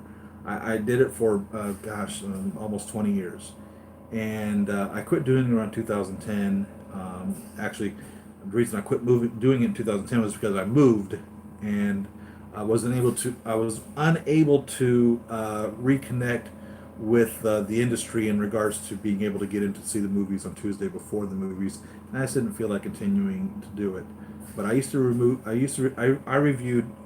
every single movie, every single one of them, from 1992 to 2010 for free, before it came out, as a movie reviewer, and I really enjoyed that. It was really fun to be able to do that. So I know how to review a movie properly. I really do. But when I did those two for Venom and for Captain Marvel, I did it because I wanted to clear up clear the air, more or less. I wanted everybody to understand that Venom was Venom. The reason Venom was Venom, the way it was done, the way that it was, in my opinion, and I wanted to make sure that I got expressed to everybody that the fears that I was worried about with Captain Marvel was nothing to worry about. It was a good movie, and it didn't have a hidden agenda. I didn't feel there was a hidden agenda there being shoved down my throat, which really was my fear over the whole thing. So, yeah, I'll do an in-game one. I sure will, and maybe I'll do a real review, like I used to do back in the old days. Way out of practice. It's been 9 years since I've done a real movie review. Maybe I will. Let's see. Hawkeye looks badass. What do you think? Yeah. Hawkeye versus Green Arrow. You know, I don't know enough about the Green Arrow. I'm embarrassed to say I don't know enough about him. He's DC, and I don't know that much about the DC universe. I know about Batman and I know about Superman.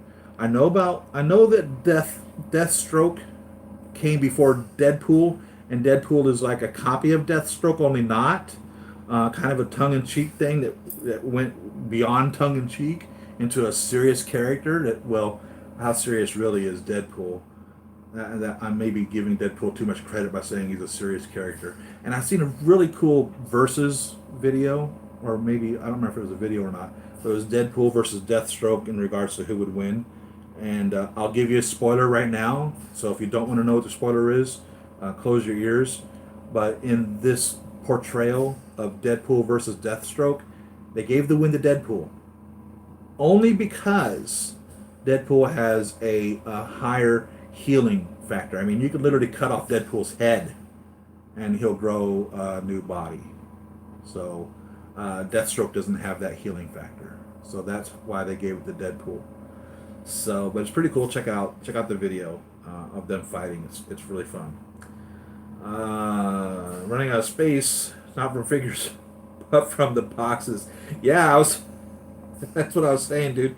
I've got a whole shed out back that's full of boxes, and then my garage is full of boxes. I've seen these guys that have these giant rooms. I mean, I wish I had money. I live comfortably, like I imagine the majority of you do, where you may live paycheck to paycheck, like I do, but I'm not necessarily for want or need. You know, I have food on my table, I've got gas in my car, I have clothes on my back. I buy what I want to when I want to, and I'm not suffering. But at the same token, I don't have a 5,000 square foot home where I can display an entire basement full of my figures. I really look at these beautiful, beautiful man caves and these beautiful displays that some of the collectors have, and I'm just blown away by the shelving that they've done, the Detolfs or custom shelves, and I'm using those old bookshelves. I spend so much money on these figures that I don't have a quality shelving system, and this, my Hall of Armor back here, is tables. It's the same more or less table that I'm using right here, that I'm standing that I have displayed my stuff on, that I'm talking to you guys with. That's what these are. These are tables, just regular old tables that have stacked on top of each other. Shelving has been like the last thing on my mind in regards to displaying my figures, but I'd love to have them behind glass, keep them from being dust free. You know, our house is constantly getting dusty. The figures it's a constant battle to try to keep them dust free. So it's work. And I've seen these guys that have displayed their boxes behind the figures. And ideally, I think if I had the space, I would probably do that. I used to display. So I used to store my shipper boxes whole. Okay. So and then at one point I was displaying the colored boxes inside the shipper boxes.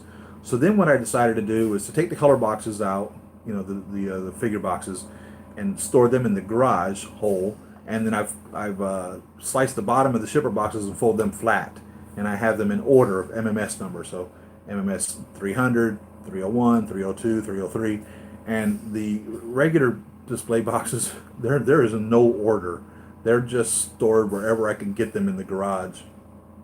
And but no, I would truly love to be able to have the box art behind the figures. Now, there are exceptions, of course, because there are sometimes when I'm telling a story of Mark V versus Whiplash, or all of my Avengers versus Age of Ultron, or Mark VI versus Loki. And in those instances, I wouldn't feel comfortable displaying a box behind it, or like the Hall of Armor.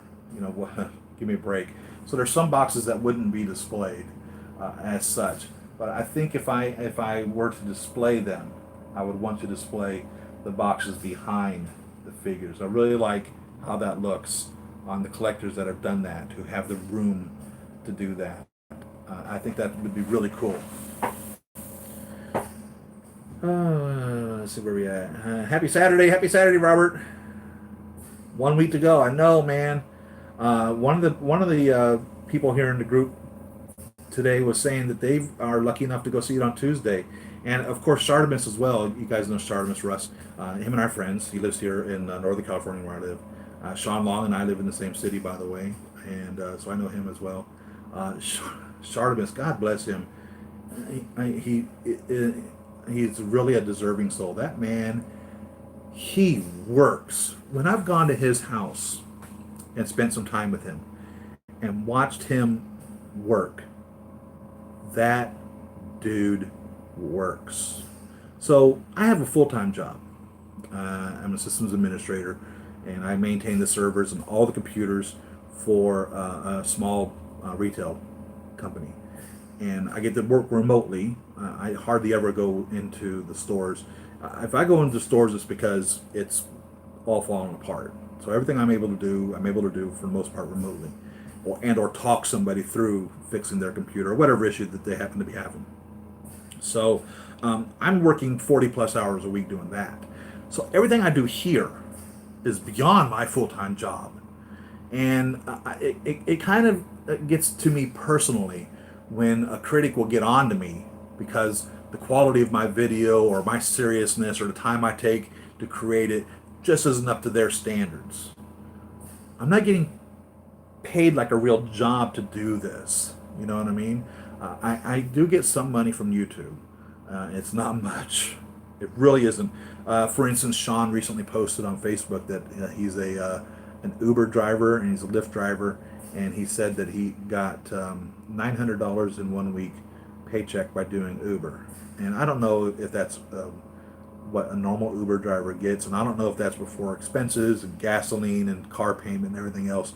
But it was interesting. He said that rivaled his paycheck from the golden days of YouTube before YouTube restructured itself in 2015. Now, I'd been in YouTube since 2007, but I really wasn't a creator in YouTube until 2015. I became a creator after the restructuring of YouTube. Dude, I get pennies. I'm lucky if I get, truthfully, I'm lucky if I get $1 a day from YouTube. And making a video takes hours of research, creation, editing, production, filming. I mean, on and on and on and on and on. And then to do all those hours of work, 10 hours, let's just say 10 hours. That's a good roundabout number there. And all the expenses involved in that, spending hundreds of dollars on software, spending hundreds of dollars on filming equipment, spending $100 on lighting equipment. And to post this video up there in hopes of getting $1 a day off of it. And then for YouTube to pull its little game of removing advertisers saying that it's not user-friendly for no reason whatsoever. Because somebody was offended by something. And the majority of the times, especially if it's a Fison figure, it's because the thumbnail image happens to show a bare shoulder or a bare midriff, even though there's nothing done incorrectly on any of them. My wife watches my videos, and I'm telling you, if she was insulted, she'd let me know. And so, and I have children. So, it's just really frustrating, and it really just pisses me off. But Sardimus works. That dude is a working fiend, and he really takes this really seriously. And I'm really proud that he was given a premiere to Endgame. I'm really happy for him. So he'll be down there, I think, on Tuesday, watching the movie in Los Angeles via Comic Cave, and I think that was excellent. I'm so proud of him to hear that. And if anybody deserved it, it's him, because that dude works. And he puts out a video just about every day. And I'm not trying to drive you guys off of my channel to go watch him, but I mean he's dead serious. He knows how to take care of his family, and he's a working man. And if anybody deserved it, he did, and I'm proud of him for that. So where am I at? Thank you, Bruce. Thank you very much. And really, you guys control this live stream. It appears that we're having good video. There's our days when Comcast doesn't want to cooperate. I end up with crappy video. So I'm happy that we have good video today. And thank you very much, Bruce, for joining us. And again, like I said, you guys make the show. I try to get it started off. If I've got a figure to unbox, we'll unbox that. That's really what I would really like to do. I just haven't gotten any. And it's not for lack of having figures on order. They're on order. Probably 20 figures. And it would kill me if they all come in at one time. So they're out there, and they're coming. And I'll keep you all busy. And I really enjoy unboxing them live. Because, again, I like being immersed in it. I love the shock and the awe, and the excitement and the discovery of coming across this, seeing it for the first time. And I enjoy sharing that with you guys.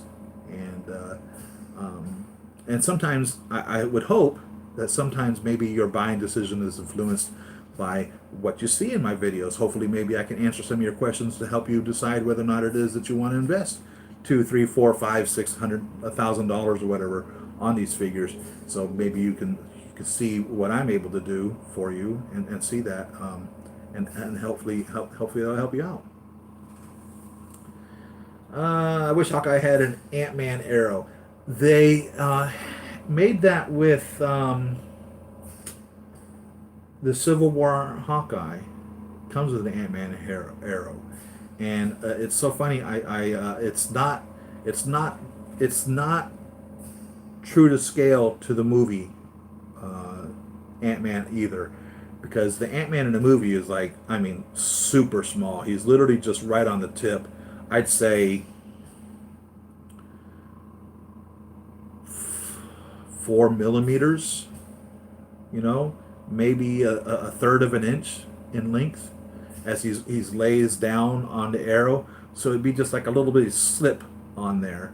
And so this is an Ant-Man that I got and glued on there to represent that. But they do make that. I think it's with the Civil War Hawkeye. You got the Ant-Man on the arrow.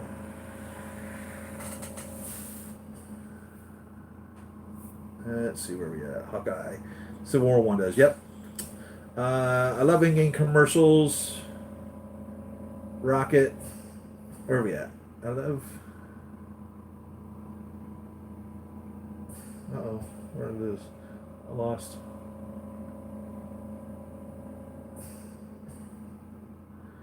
I love in-game commercial. Rocket.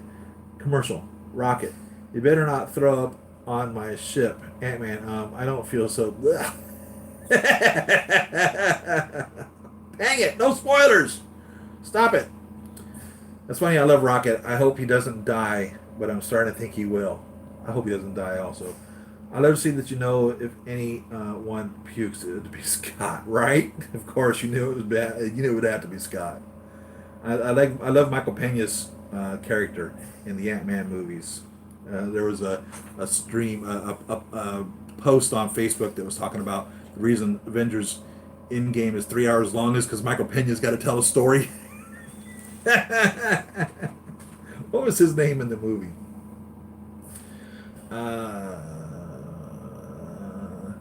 I love the Hawkeye arrows. Thank you. I thought I hate Venom, but I love it. I wish it was part of the MCU. I'm inclined to believe that it is. I'm inclined to believe that Sony is kind of running a side-by-side MCU. I have a feeling that Venom is part of Spider-Man's story.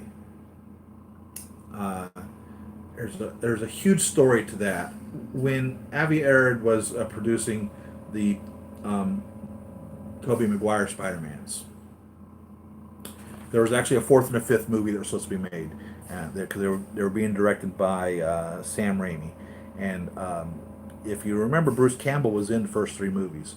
He was the ring announcer in the first Tobey Maguire movie. He was the doorman at the the Playhouse where Mary Jane was performing in the second movie, and in the third movie he was the maitre d' at the restaurant when Peter Parker was going to propose to Mary. And I hope these aren't spoilers. I should have given you a spoiler alert first. Forgive me, guys, for not doing that. Anyhow, Bruce Campbell had said, because Bruce is Sam Raimi's cousin, right? And Bruce Campbell said that Sam had him cast for the next two movies as well. And he was supposed to be Mysterio. They were supposed to be coming out with the Sinister Six. And Bruce used to say that he was the only one that had defeated Spider-Man. And he was talking about, he said he named Spider-Man because he was the one that gave him the name as a ring announcer. He said he defeated Spider-Man because he kept him out of the movie house, out of the Playhouse to see Pepper Potts. And then he, what's the word I'm looking for, where he thwarted Spider-Man's attempt to propose to Mary Jane at the restaurant. So the story of Mysterio was he was an out-of-work actor that was blaming Spider-Man for his failure, and that's how Mysterio came about. So in the movie Mysterio, because Sam Raimi was supposed to do two more movies, there were supposed to be five Tobey Maguire movies. In the Mysterio story that was supposed to be played by Bruce Campbell, he wasn't necessarily an out-of-work actor. He was just an out-of-work guy that, in each of these instances, evidently it was supposed to be revealed to us in Spider-Man 4 that he ended up losing his job because of the interactions with Toby, with Peter Parker, in regards to that. The naming of him in the rink cost him his job, because whatever else. And then because he kept him out, Mary Jane complained, blah, blah, blah, lost his job, or something to that effect. It would still be blamed back on Peter Parker, and that was where that came about. Also, at the same token, Venom was not supposed to die at the end of our Spider-Man 3. There was going to be some way that they would have found that he had slithered off and ended up in San Francisco. Hello, are you following now the Venom story that is in this new movie? And that's where he got involved with the Life Foundation, etc., etc. So the Venom story that we've seen here, okay, from my understanding of now remember, I was involved with the movie reviews and Inside Scoop and all that years ago. So when all the Tobey Maguire movies were coming out, that was in the heyday of me being able to do all that. So from looking at this new Venom movie, it really has that same breath of Spider-Man 4 that never got made because Spider-Man 3 was such a disaster. They decided to do a reboot with Andrew Garfield. And I was never a real big fan of the reboot. But the Venom storyline closely followed the narrative of what they were supposed to be doing with Venom. Help! My gosh darn battery went dead.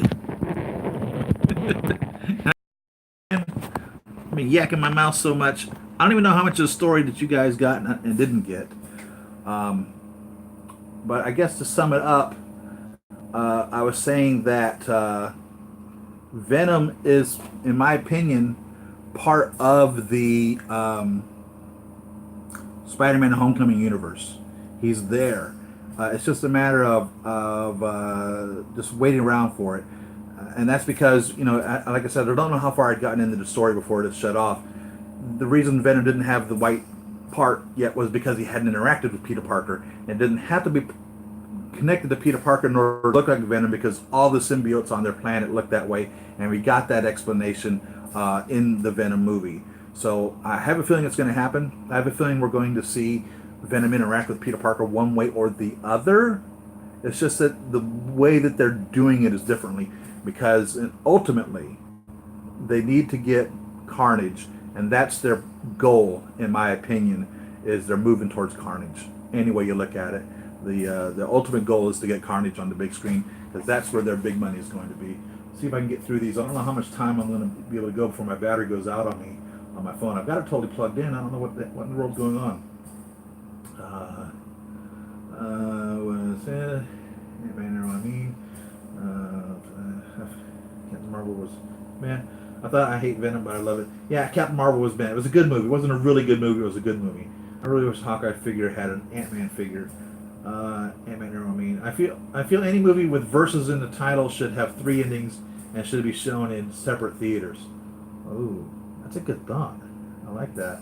Are you planning on getting the Hall of Armor? If so, how many? I have the 7-pack Hall of Armor already. You can see it up there, and I've ordered another 7-pack. I don't know what I'm thinking about doing is possibly doing one as an Avengers with the Mark 6 in it. Thinking about doing one as an Iron Spider. I'm not sure. And I was definitely going to put the War Machines in there, because you see right now they have no home. There's 4 of them up there, and this will be number 5. So 5 and 2 is 7. So that's kind of what I'm thinking about doing. Although I might just put all the War Machines in them. I don't really know at this point. So I do have a 7-pack on order. Let's see. Godzilla versus Kong. Good example. Should have different endings. One Kong wins, one Godzilla wins, one tied, and show in different theaters, and whichever you which should be the official ending. I love that thought, Robert. Much respect, Shartimus family, work, hobby, and still stays happy for others. He's an amazing guy. I love him to death. I'm really honored to call him friend, and I hope he feels the same way. And I've enjoyed every interaction I've ever had with him. He's an amazing man. If you ever get an opportunity to meet him, he'll give you as best he can. He's still human, so if he's happened to having a bad day, you may have a bad experience with him. But he's an amazing dude. He really is. It's cool, sir. Everybody just do what you can. YouTube should be fun, not about money. I wish it was that the case.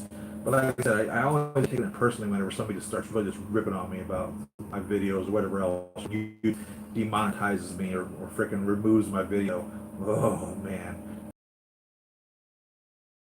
Sharmus guys, I think they denied him tickets on Civil War. Yeah, I don't know if he recorded the tickets or what it was, how he got them.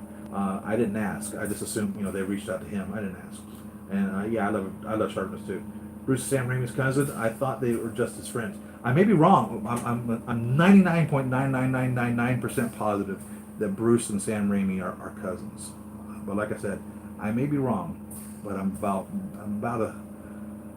almost 100% positive that he's cousins. And so what happened was my battery went dead. So here's the continuation of the live stream. And I think I've lost all you guys, because it just says 2 are watching, and I know I'm one of those 2. And I don't know who the other one is, because you're not posting anything, and it doesn't tell me exactly who it is that's still watching. So sorry about that brief interruption, and I hope you get the rest of this video. It's supposed to be streaming on top of this, because it's supposed to be a continuation. But I'm glad I was able to get a hold of it. I had no idea that it had gone out. With my battery plugged into the charger, it shouldn't be going dead. So, but then again, we've been on here since, 3.5 hours. Wow. I guess I had a lot to talk about. I guess we all had a lot to talk about. So, hey, thanks for tuning in, guys. I love every one of you. Y'all know that. And again, thanks for coming in on Saturday. This really is your show. You guys dictate where we go and what we talk about. And I'm happy to have you guys here, and I'm happy to share my collection with you. And stay tuned and happy collecting, and reach out to me through the YouTube videos and whatever else. NKSG, welcome back. Yeah, thank you. And I will take care. And Avengers Endgame, heck yeah. 5 days. I got my tickets. I'll be seeing the 10 p.m. showing, which means I won't be getting home until 2 in the morning on a Thursday night, and then having to go to work Friday. So yeah, but man, I am so stoked. Have a good week. Thank you, Rick. Thank you. You guys also. You have a great week, man. I really appreciate you guys. I love every one of you, as you know. And thanks for sticking with me. And we'll have Avengers Endgame to talk about next week. It's going to be hard. I hope that everyone that comes in on Saturday morning has seen the movie. But remember, we're going to have to keep in mind there's going to be probably a handful of us that have not seen it yet, because it's really difficult to get the tickets here right now. So there might be so we want to be careful in what we talk about next week. But definitely, I can tell you, we're probably going to be talking about what's going on, Robert. We're probably going to be talking about Endgame next week, but we'll have to try to keep it to a non-spoiler discussion.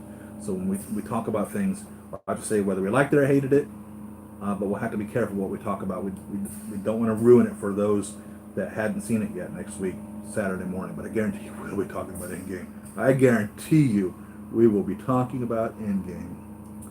The 24th, man, you are lucky, lucky, lucky. Good job on getting that NKSG. I will be non-spoiler. Yeah, I see it on the 26th. I'm going Thursday night, opening night, official opening. But I'm at 10 p.m. I think it's actually starting here at 6 p.m. And I couldn't get into the 6 p.m. one, couldn't get into the 7 p.m. one, etc., etc., etc. And that's not necessarily true. I could have got in on an earlier one, but I would have had to have been in the very front, because you have to pick your seats here. You just can't walk in and fight for a seat by being the first one in line. I would have been in the very front row in the upper left-hand corner, the lower left-hand corner, 6 inches from the screen, laying on my back, looking up, and seeing, this person way over here, and then having to turn my entire head to the right-hand side of the screen to see the rest of the movie. And I'm like, nah, I ain't into that. I'm not that hard to see it at 6 o'clock in the evening to sit right there. So I'm seeing it at 10 o'clock. So I got a really good seat in the middle of the theater, so I'll be able to enjoy it. So, but yeah, thanks for sticking with me, guys. Is there anything else you want to talk about? I'll stick around as long as the phone keeps, camera keeps working.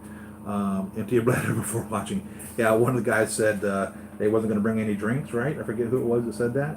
They weren't going to bring any drinks. Watch the movie with anything, just to make sure that they don't have to go to the bathroom. My battery went dead on my phone, and it was plugged in, totally plugged in. And so I don't know what in the world. I checked all the connections, and it was saying 2%, because I'm doing this live stream through my phone. I don't know of any other way of doing a live stream except through my phone. I have a very expensive camera, but I don't know how to do a live stream with the camera. I don't know how these guys like Sideshow and all these other guys are doing these live streams. I wish I did, because I would do that. So I guess you guys are seeing the video now, though, right? I'm assuming.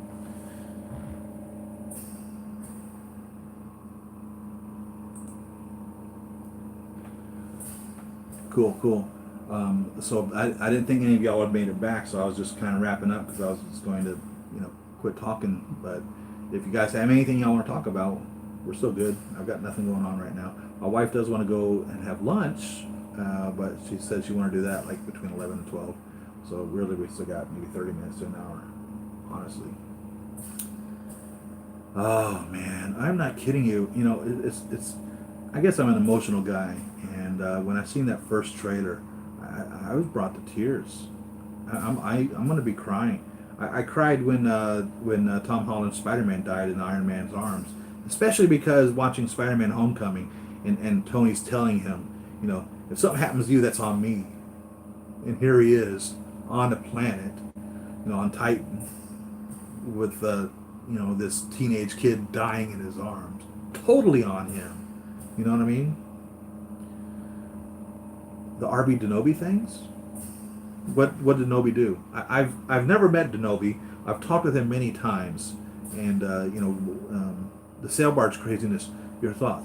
I haven't seen those, and the only reason I haven't seen them is, well, because it's not 1/6 scale.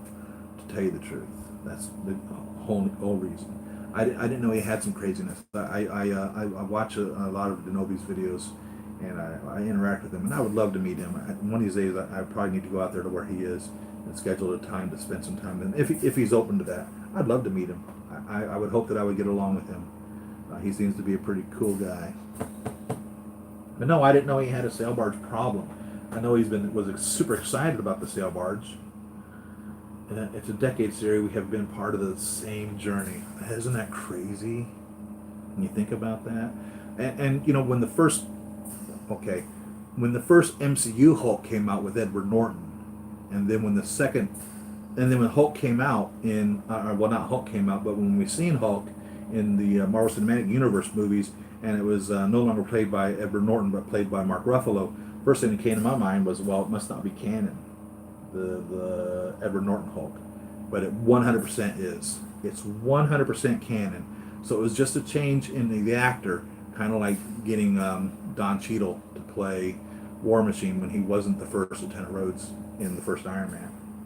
So you accept it as canon. But yeah, what a journey has it been. It has been a true journey. And what a heart-wrenching situation. And I hope that it continues in that regards, and we're still able to get our heartstrings tugged in that manner. To the end spot is crazy. Every journey has its end. Yeah, that's what they're saying, isn't it? Star Wars trailer. My thought on the Star Wars trailer is that I feel that they're trying to force Rey down our throats. I had a problem with Rey. I had a problem with 7 and 8 movie, and I had a problem with Rey because this girl comes out of nowhere and she's able to defeat Kylo Ren, who is like the Sith Lord. He's evidently as powerful as Darth Vader was, to some degree. And here's this untrained individual able to wield a lightsaber and kick his ass. Come on. Even Luke had to go away to spend on Dagobah and spend a few years in his training. And before that, in the old thing, they would start him up as kids. They said Anakin was too old to begin the training, if you remember. And he was what, like 6 or something like that? So I really had a problem with how they shoved that whole Rey thing down our throats. And now they're trying to make it out like as if she's a Skywalker, I guess, is that's what the plan is. I got a real problem with that. I really do. It's almost like they're trying to correct their mistakes that they made in making the decisions that they did in the creation of movies 7 and 8. And I really hate that. It shouldn't be that way. A couple of movies might see maybe Star Wars still meh about it. We'll see Endgame. Yeah, I don't think I'm going to go see Star Wars. I didn't see Han Solo. And I'm almost positive I'm not going to see number 9. I'm almost positive it's not going to happen. And Rogue One, however, was an amazing movie. So don't tell me that people aren't Star Wars crazy or Star Wars hungry, or that we can appreciate Star Wars. Because it was new characters. It was the same story, same universe. It was just new characters. So it's not like they had to have Han Solo and Princess Leia and Luke Skywalker and all that. You know, who gives a shit? It was a true story with a good story, and it had a strong female lead. So don't give me that shit either about, oh, you know, you're just hating it because Rey's a woman and she's a strong female lead. Jen Erso was a very strong female lead. So, you know, and Rogue One is an amazing. I would have to say Rogue One is probably my second favorite Star Wars movie. Empire Strikes Back, Rogue One, A New Hope, in that order. And I don't know where Return of the Jedi stands in regards to the prequels. Number 3 is pretty good. I have not seen any Attack of the Clones. I need to see those. Vibrant Baby Pokemon looks good. Didn't see Solo either. I'm grateful to be part of this era. Such hype will never happen again anytime soon. There's never been anything like this. Star Wars is probably the closest thing we have to this. Or maybe like The Godfathers. Or maybe like Stallone, the Rocky, or the Terminators. But nothing to this scale. I mean, this is really the first time something along this line has happened. And such an iconic testament to our society at this time. You know, no matter what we may be going through in our own personal struggles or in in our political beliefs or whatever, we all still unite at the movie theater with the Marvel Cinematic Universe. You know what I mean? It doesn't matter who you are. When you're there, and we're all there together. And that still shows us that there's still hope for the humankind. There's still hope for people as a whole, because we can still have a common ground that we can all sit at the table and discuss evenly and fairly about, without, we can disagree with our opinions and without getting offended at the same time. And anything else nowadays, it seems, if you want to talk about anything else, it just really just offends somebody for some reason, for whatever baloney reason, for real. So I don't know what, I'm happy that we have this, and yeah, what a time. And if they can continue this with the new Avengers or whatever, that would be amazing. I don't know if Kevin Feige is going to continue on. Have y'all heard anything about that? That would be interesting to know. So, see how that goes, right? I like Rogue One. Maybe Lion King. You're talking about the live action Lion King. I don't even understand why they would do that. It's like is that they totally just took the animated one and just turned it into live action. It just seems weird to me. No on Aladdin. I didn't know they were redoing Aladdin. Don't care for Will Smith. Always about him, not the characters. Interesting thought process on that. You think there's too much Will Smith and not enough character? That's a good play. That's really good. I like that. That's interesting thought. I'll have to put some analysis onto that. So I enjoyed Independence Day. I enjoyed Men in Black. I enjoyed I Am Legend. But is he acting, or is he just playing himself? See, that was what Keanu Reeves struggled with for a long time. The opinion was that he wasn't really acting; he was just playing himself. It's tough. It's tough. Good question. Star Wars was special at one time. Makes me sad to see it's treated like garbage now. Yeah, I'm with you, man, and it's the creators, and I don't mean the creators as in George Lucas. I mean the current creators. These guys that have no idea what Star Wars was or where it came from. I mean, how could you literally sit there, and we're talking about the writers and creators of the new Star Wars movies, and sit there and say, there was never a strong female lead in the movies. Give me a freaking break. Wake up. Go see the movies. These people didn't even see the movies, the way that they talk. They changed how the Force works. They changed how lightsabers work. All of a sudden, by jumping into light speed, you can split a spaceship in half. Come on. Force traveling, loose Princess Leia being sucked out into the sky, and all of a sudden she can, into space, and she can, travel through space onto the ships. Come on, guys. Come on. Give me a break. I'm hoping to get those special DVDs of the original at some point. Also, you mean like the original Star Wars? That's interesting, because people like myself, who was alive when the first Star Wars was on the big screen, seen a version of Star Wars that the generations today aren't seeing, because it's been totally redone. And from my understanding, there's not a version of that to be seen. So when I seen Star Wars, I seen a different movie than what you seen, if you didn't see it in 1977. Same movie, but totally different, because he's totally geek with it. Next Endgame, a must see. Yeah, I hope Marvel in future's MCU won't be treated like garbage. Yeah, that's why I'm hoping that Kevin Feige still stays in charge. And I'm glad they got James Gunn back, and the Russo brothers and Kevin. Yeah, all of that. I hope they stay with it instead of going. And I hope they don't have a change of heart or change of mind.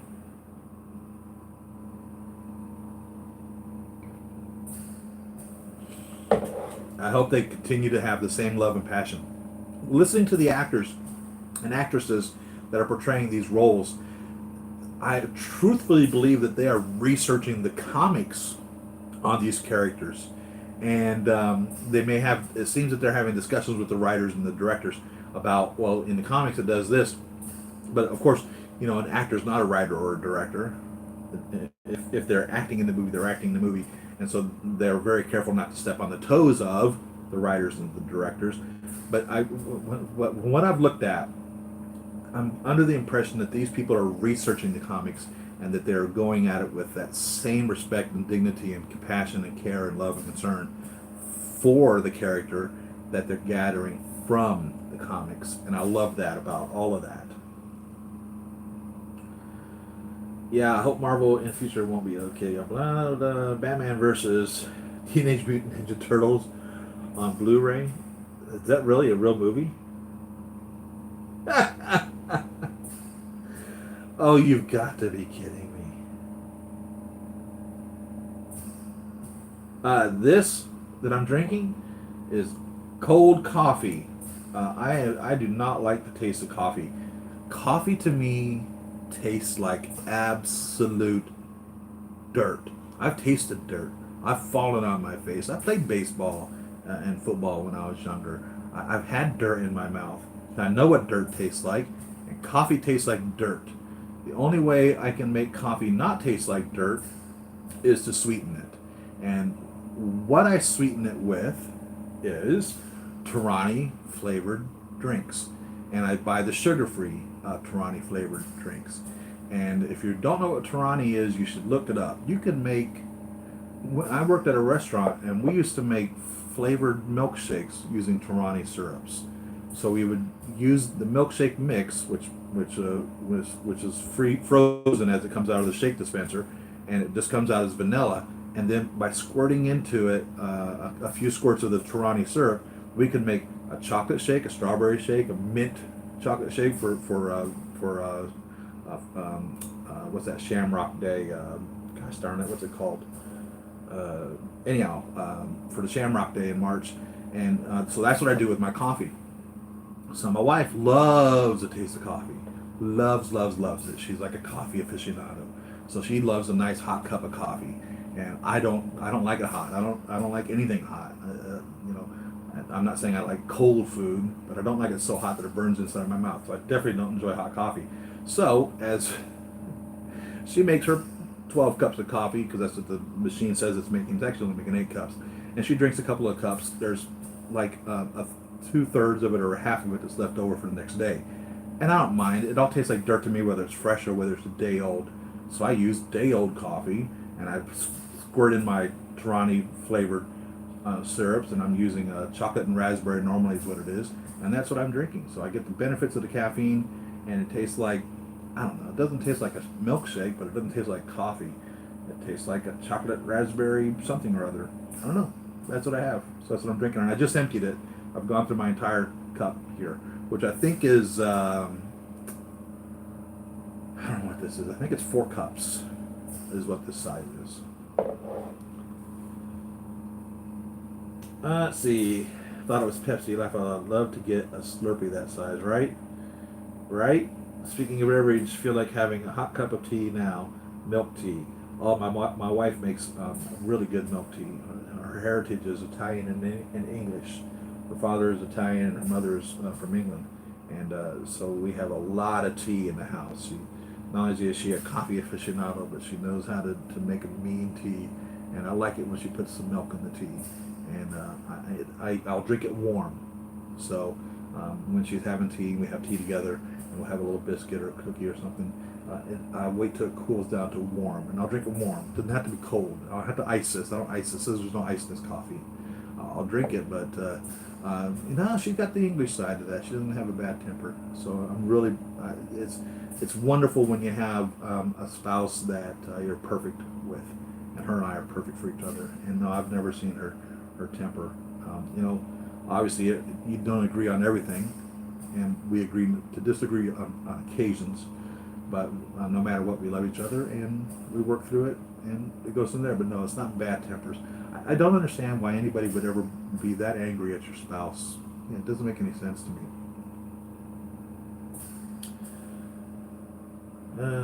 Yeah, beautiful Siri biscuits goes very well with hot tea. Mm-hmm. So let's see, what time is it now? Almost 11 o'clock. So what do you guys think? Had enough for today? Time to wrap it up.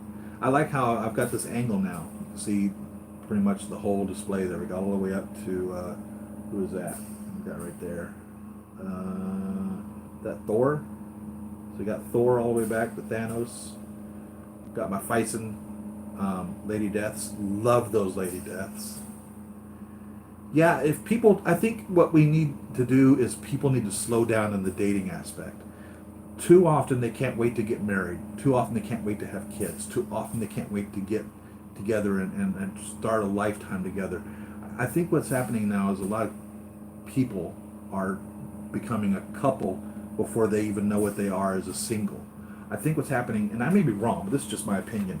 I think what's going on is until people find out who they are, they got no business becoming a them. So as long as they are an individual and they can finally get to a position where they are totally sure of where they are, that's when they should become a them. And what's happening is, in my opinion, that people are just too young getting together and they haven't figured out who they are and they're still growing. And as they grow, they cause friction in between the them, because they are no longer single, they are a couple. And when you've joined, you can't grow outside of this. You are this. You have to move in conjunction. And I don't think that people are doing that because they're jumping into this too soon. So if any of you are out there are young enough to heed advice and are willing to take that advice, slow down where you are. You don't need a kid right now. All right? You don't need a wife or a husband right now. Find out who you are and be comfortable in your position.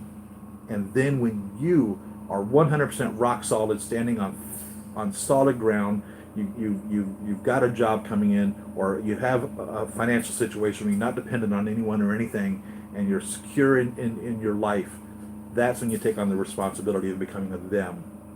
But if you're not a you can't become a them. And that's what causes friction, in my opinion. And I may be totally wrong. I'm no psychiatrist or psychologist or marriage counselor or anything along that line. I'm just a normal guy who's lived on the earth for a good bit of time, and these through my observations. So that's my opinion on that. Sir, you look tired already. Hey, thank you. Appreciate that. Work drains people. It sure does, man. Sheesh. Sure would be nice if we could work without being drained, right? Work treats people like garbage. Yeah, that's true. It makes people feel worthless. But you gotta have a roof. Absolutely. Thankfully, I have this for downtime. Yeah. And I'm glad to have you guys. I really am. I enjoy these Saturday meetings. And that's one of the questions my wife always asks is, how many people were in on the show? What did we talk about? And because she's very supportive. I hit the jackpot on my wife. And if I were to ever lose her, I doubt I would ever be able to find anybody that could ever walk in her footsteps. And so I'm really, truly blessed. But she'll ask me these questions, and there are days literally, and not because she's trying to be mean, but because I may have had a rough night, because I'm disabled as well, by the way, and I may have had a rough night and didn't necessarily get enough sleep or whatever. She'll be like, just skip your Saturday morning thing, just don't even do it. And I'm like, no, baby, I love doing this. I said, I really enjoy this. I don't consider this work, okay? I don't consider this the same work that I do when I'm having to make a preview video or an unboxing video or whatever type of video in there that takes hours at the computer of editing and creation and research. This is just us hanging out talking and me showing you my figures and unboxing things, and it's just us hanging out and talking. It's what it is. It's not work. And I'm glad that I have you guys tuning in, and thank you. I thank every one of you for doing this, and I'm glad we have it too. And I learn a lot, like this with this hand. So hey, if any of you guys want to, if any of you guys want to hook me up with these Doctor Strange arm with the fabric on it, hey, I'll be happy. I ain't gonna lie. I don't know. I'll probably pursue it, chase it down, and then see if I can figure out some way of getting the fabric on there. I'd hate to have to buy 1, 2, 3, 4, 5, 6, 7 Doctor Stranges. Doctor Stranges? Doctor Stranges? It would be Doctor Stranges. Doctor Strange? But I suppose I would have to in order to get the fabric on there. Yeah, right? Bunch of us, a close-knit little family we are. I'm so happy to have you guys, Robert and NKSG and Rick and all the guys that are normal. I mean, not normal. Okay, I'm hoping you're normal. I just mean regular viewers. I appreciate all of you guys. Red Cut reviews sometimes at Saturday night. Oh, I have to look at that. Occasionally, Caesar Man live stream. Once in a while, Dean Night. I like Dean Night too. So I think I'm going to tie this up, guys. I'm going to wrap this up. Go in there and see how my wife's doing. So we can go have lunch today. She was wanting to do an Easter, which is tomorrow, do an Easter breakfast someplace. And she couldn't find a restaurant that appealed to her. So she found a nice lunch place that we're going to go have lunch today. A little Chinese restaurant, I think is what she told me she wanted to go to for lunch today. So our Easter is going to be Chinese. So, all right, guys. Thanks for tuning in with me. Happy Easter to you guys. And I'll see y'all next week. Thank you very much for tuning in. Take care now. Bye. Happy collecting.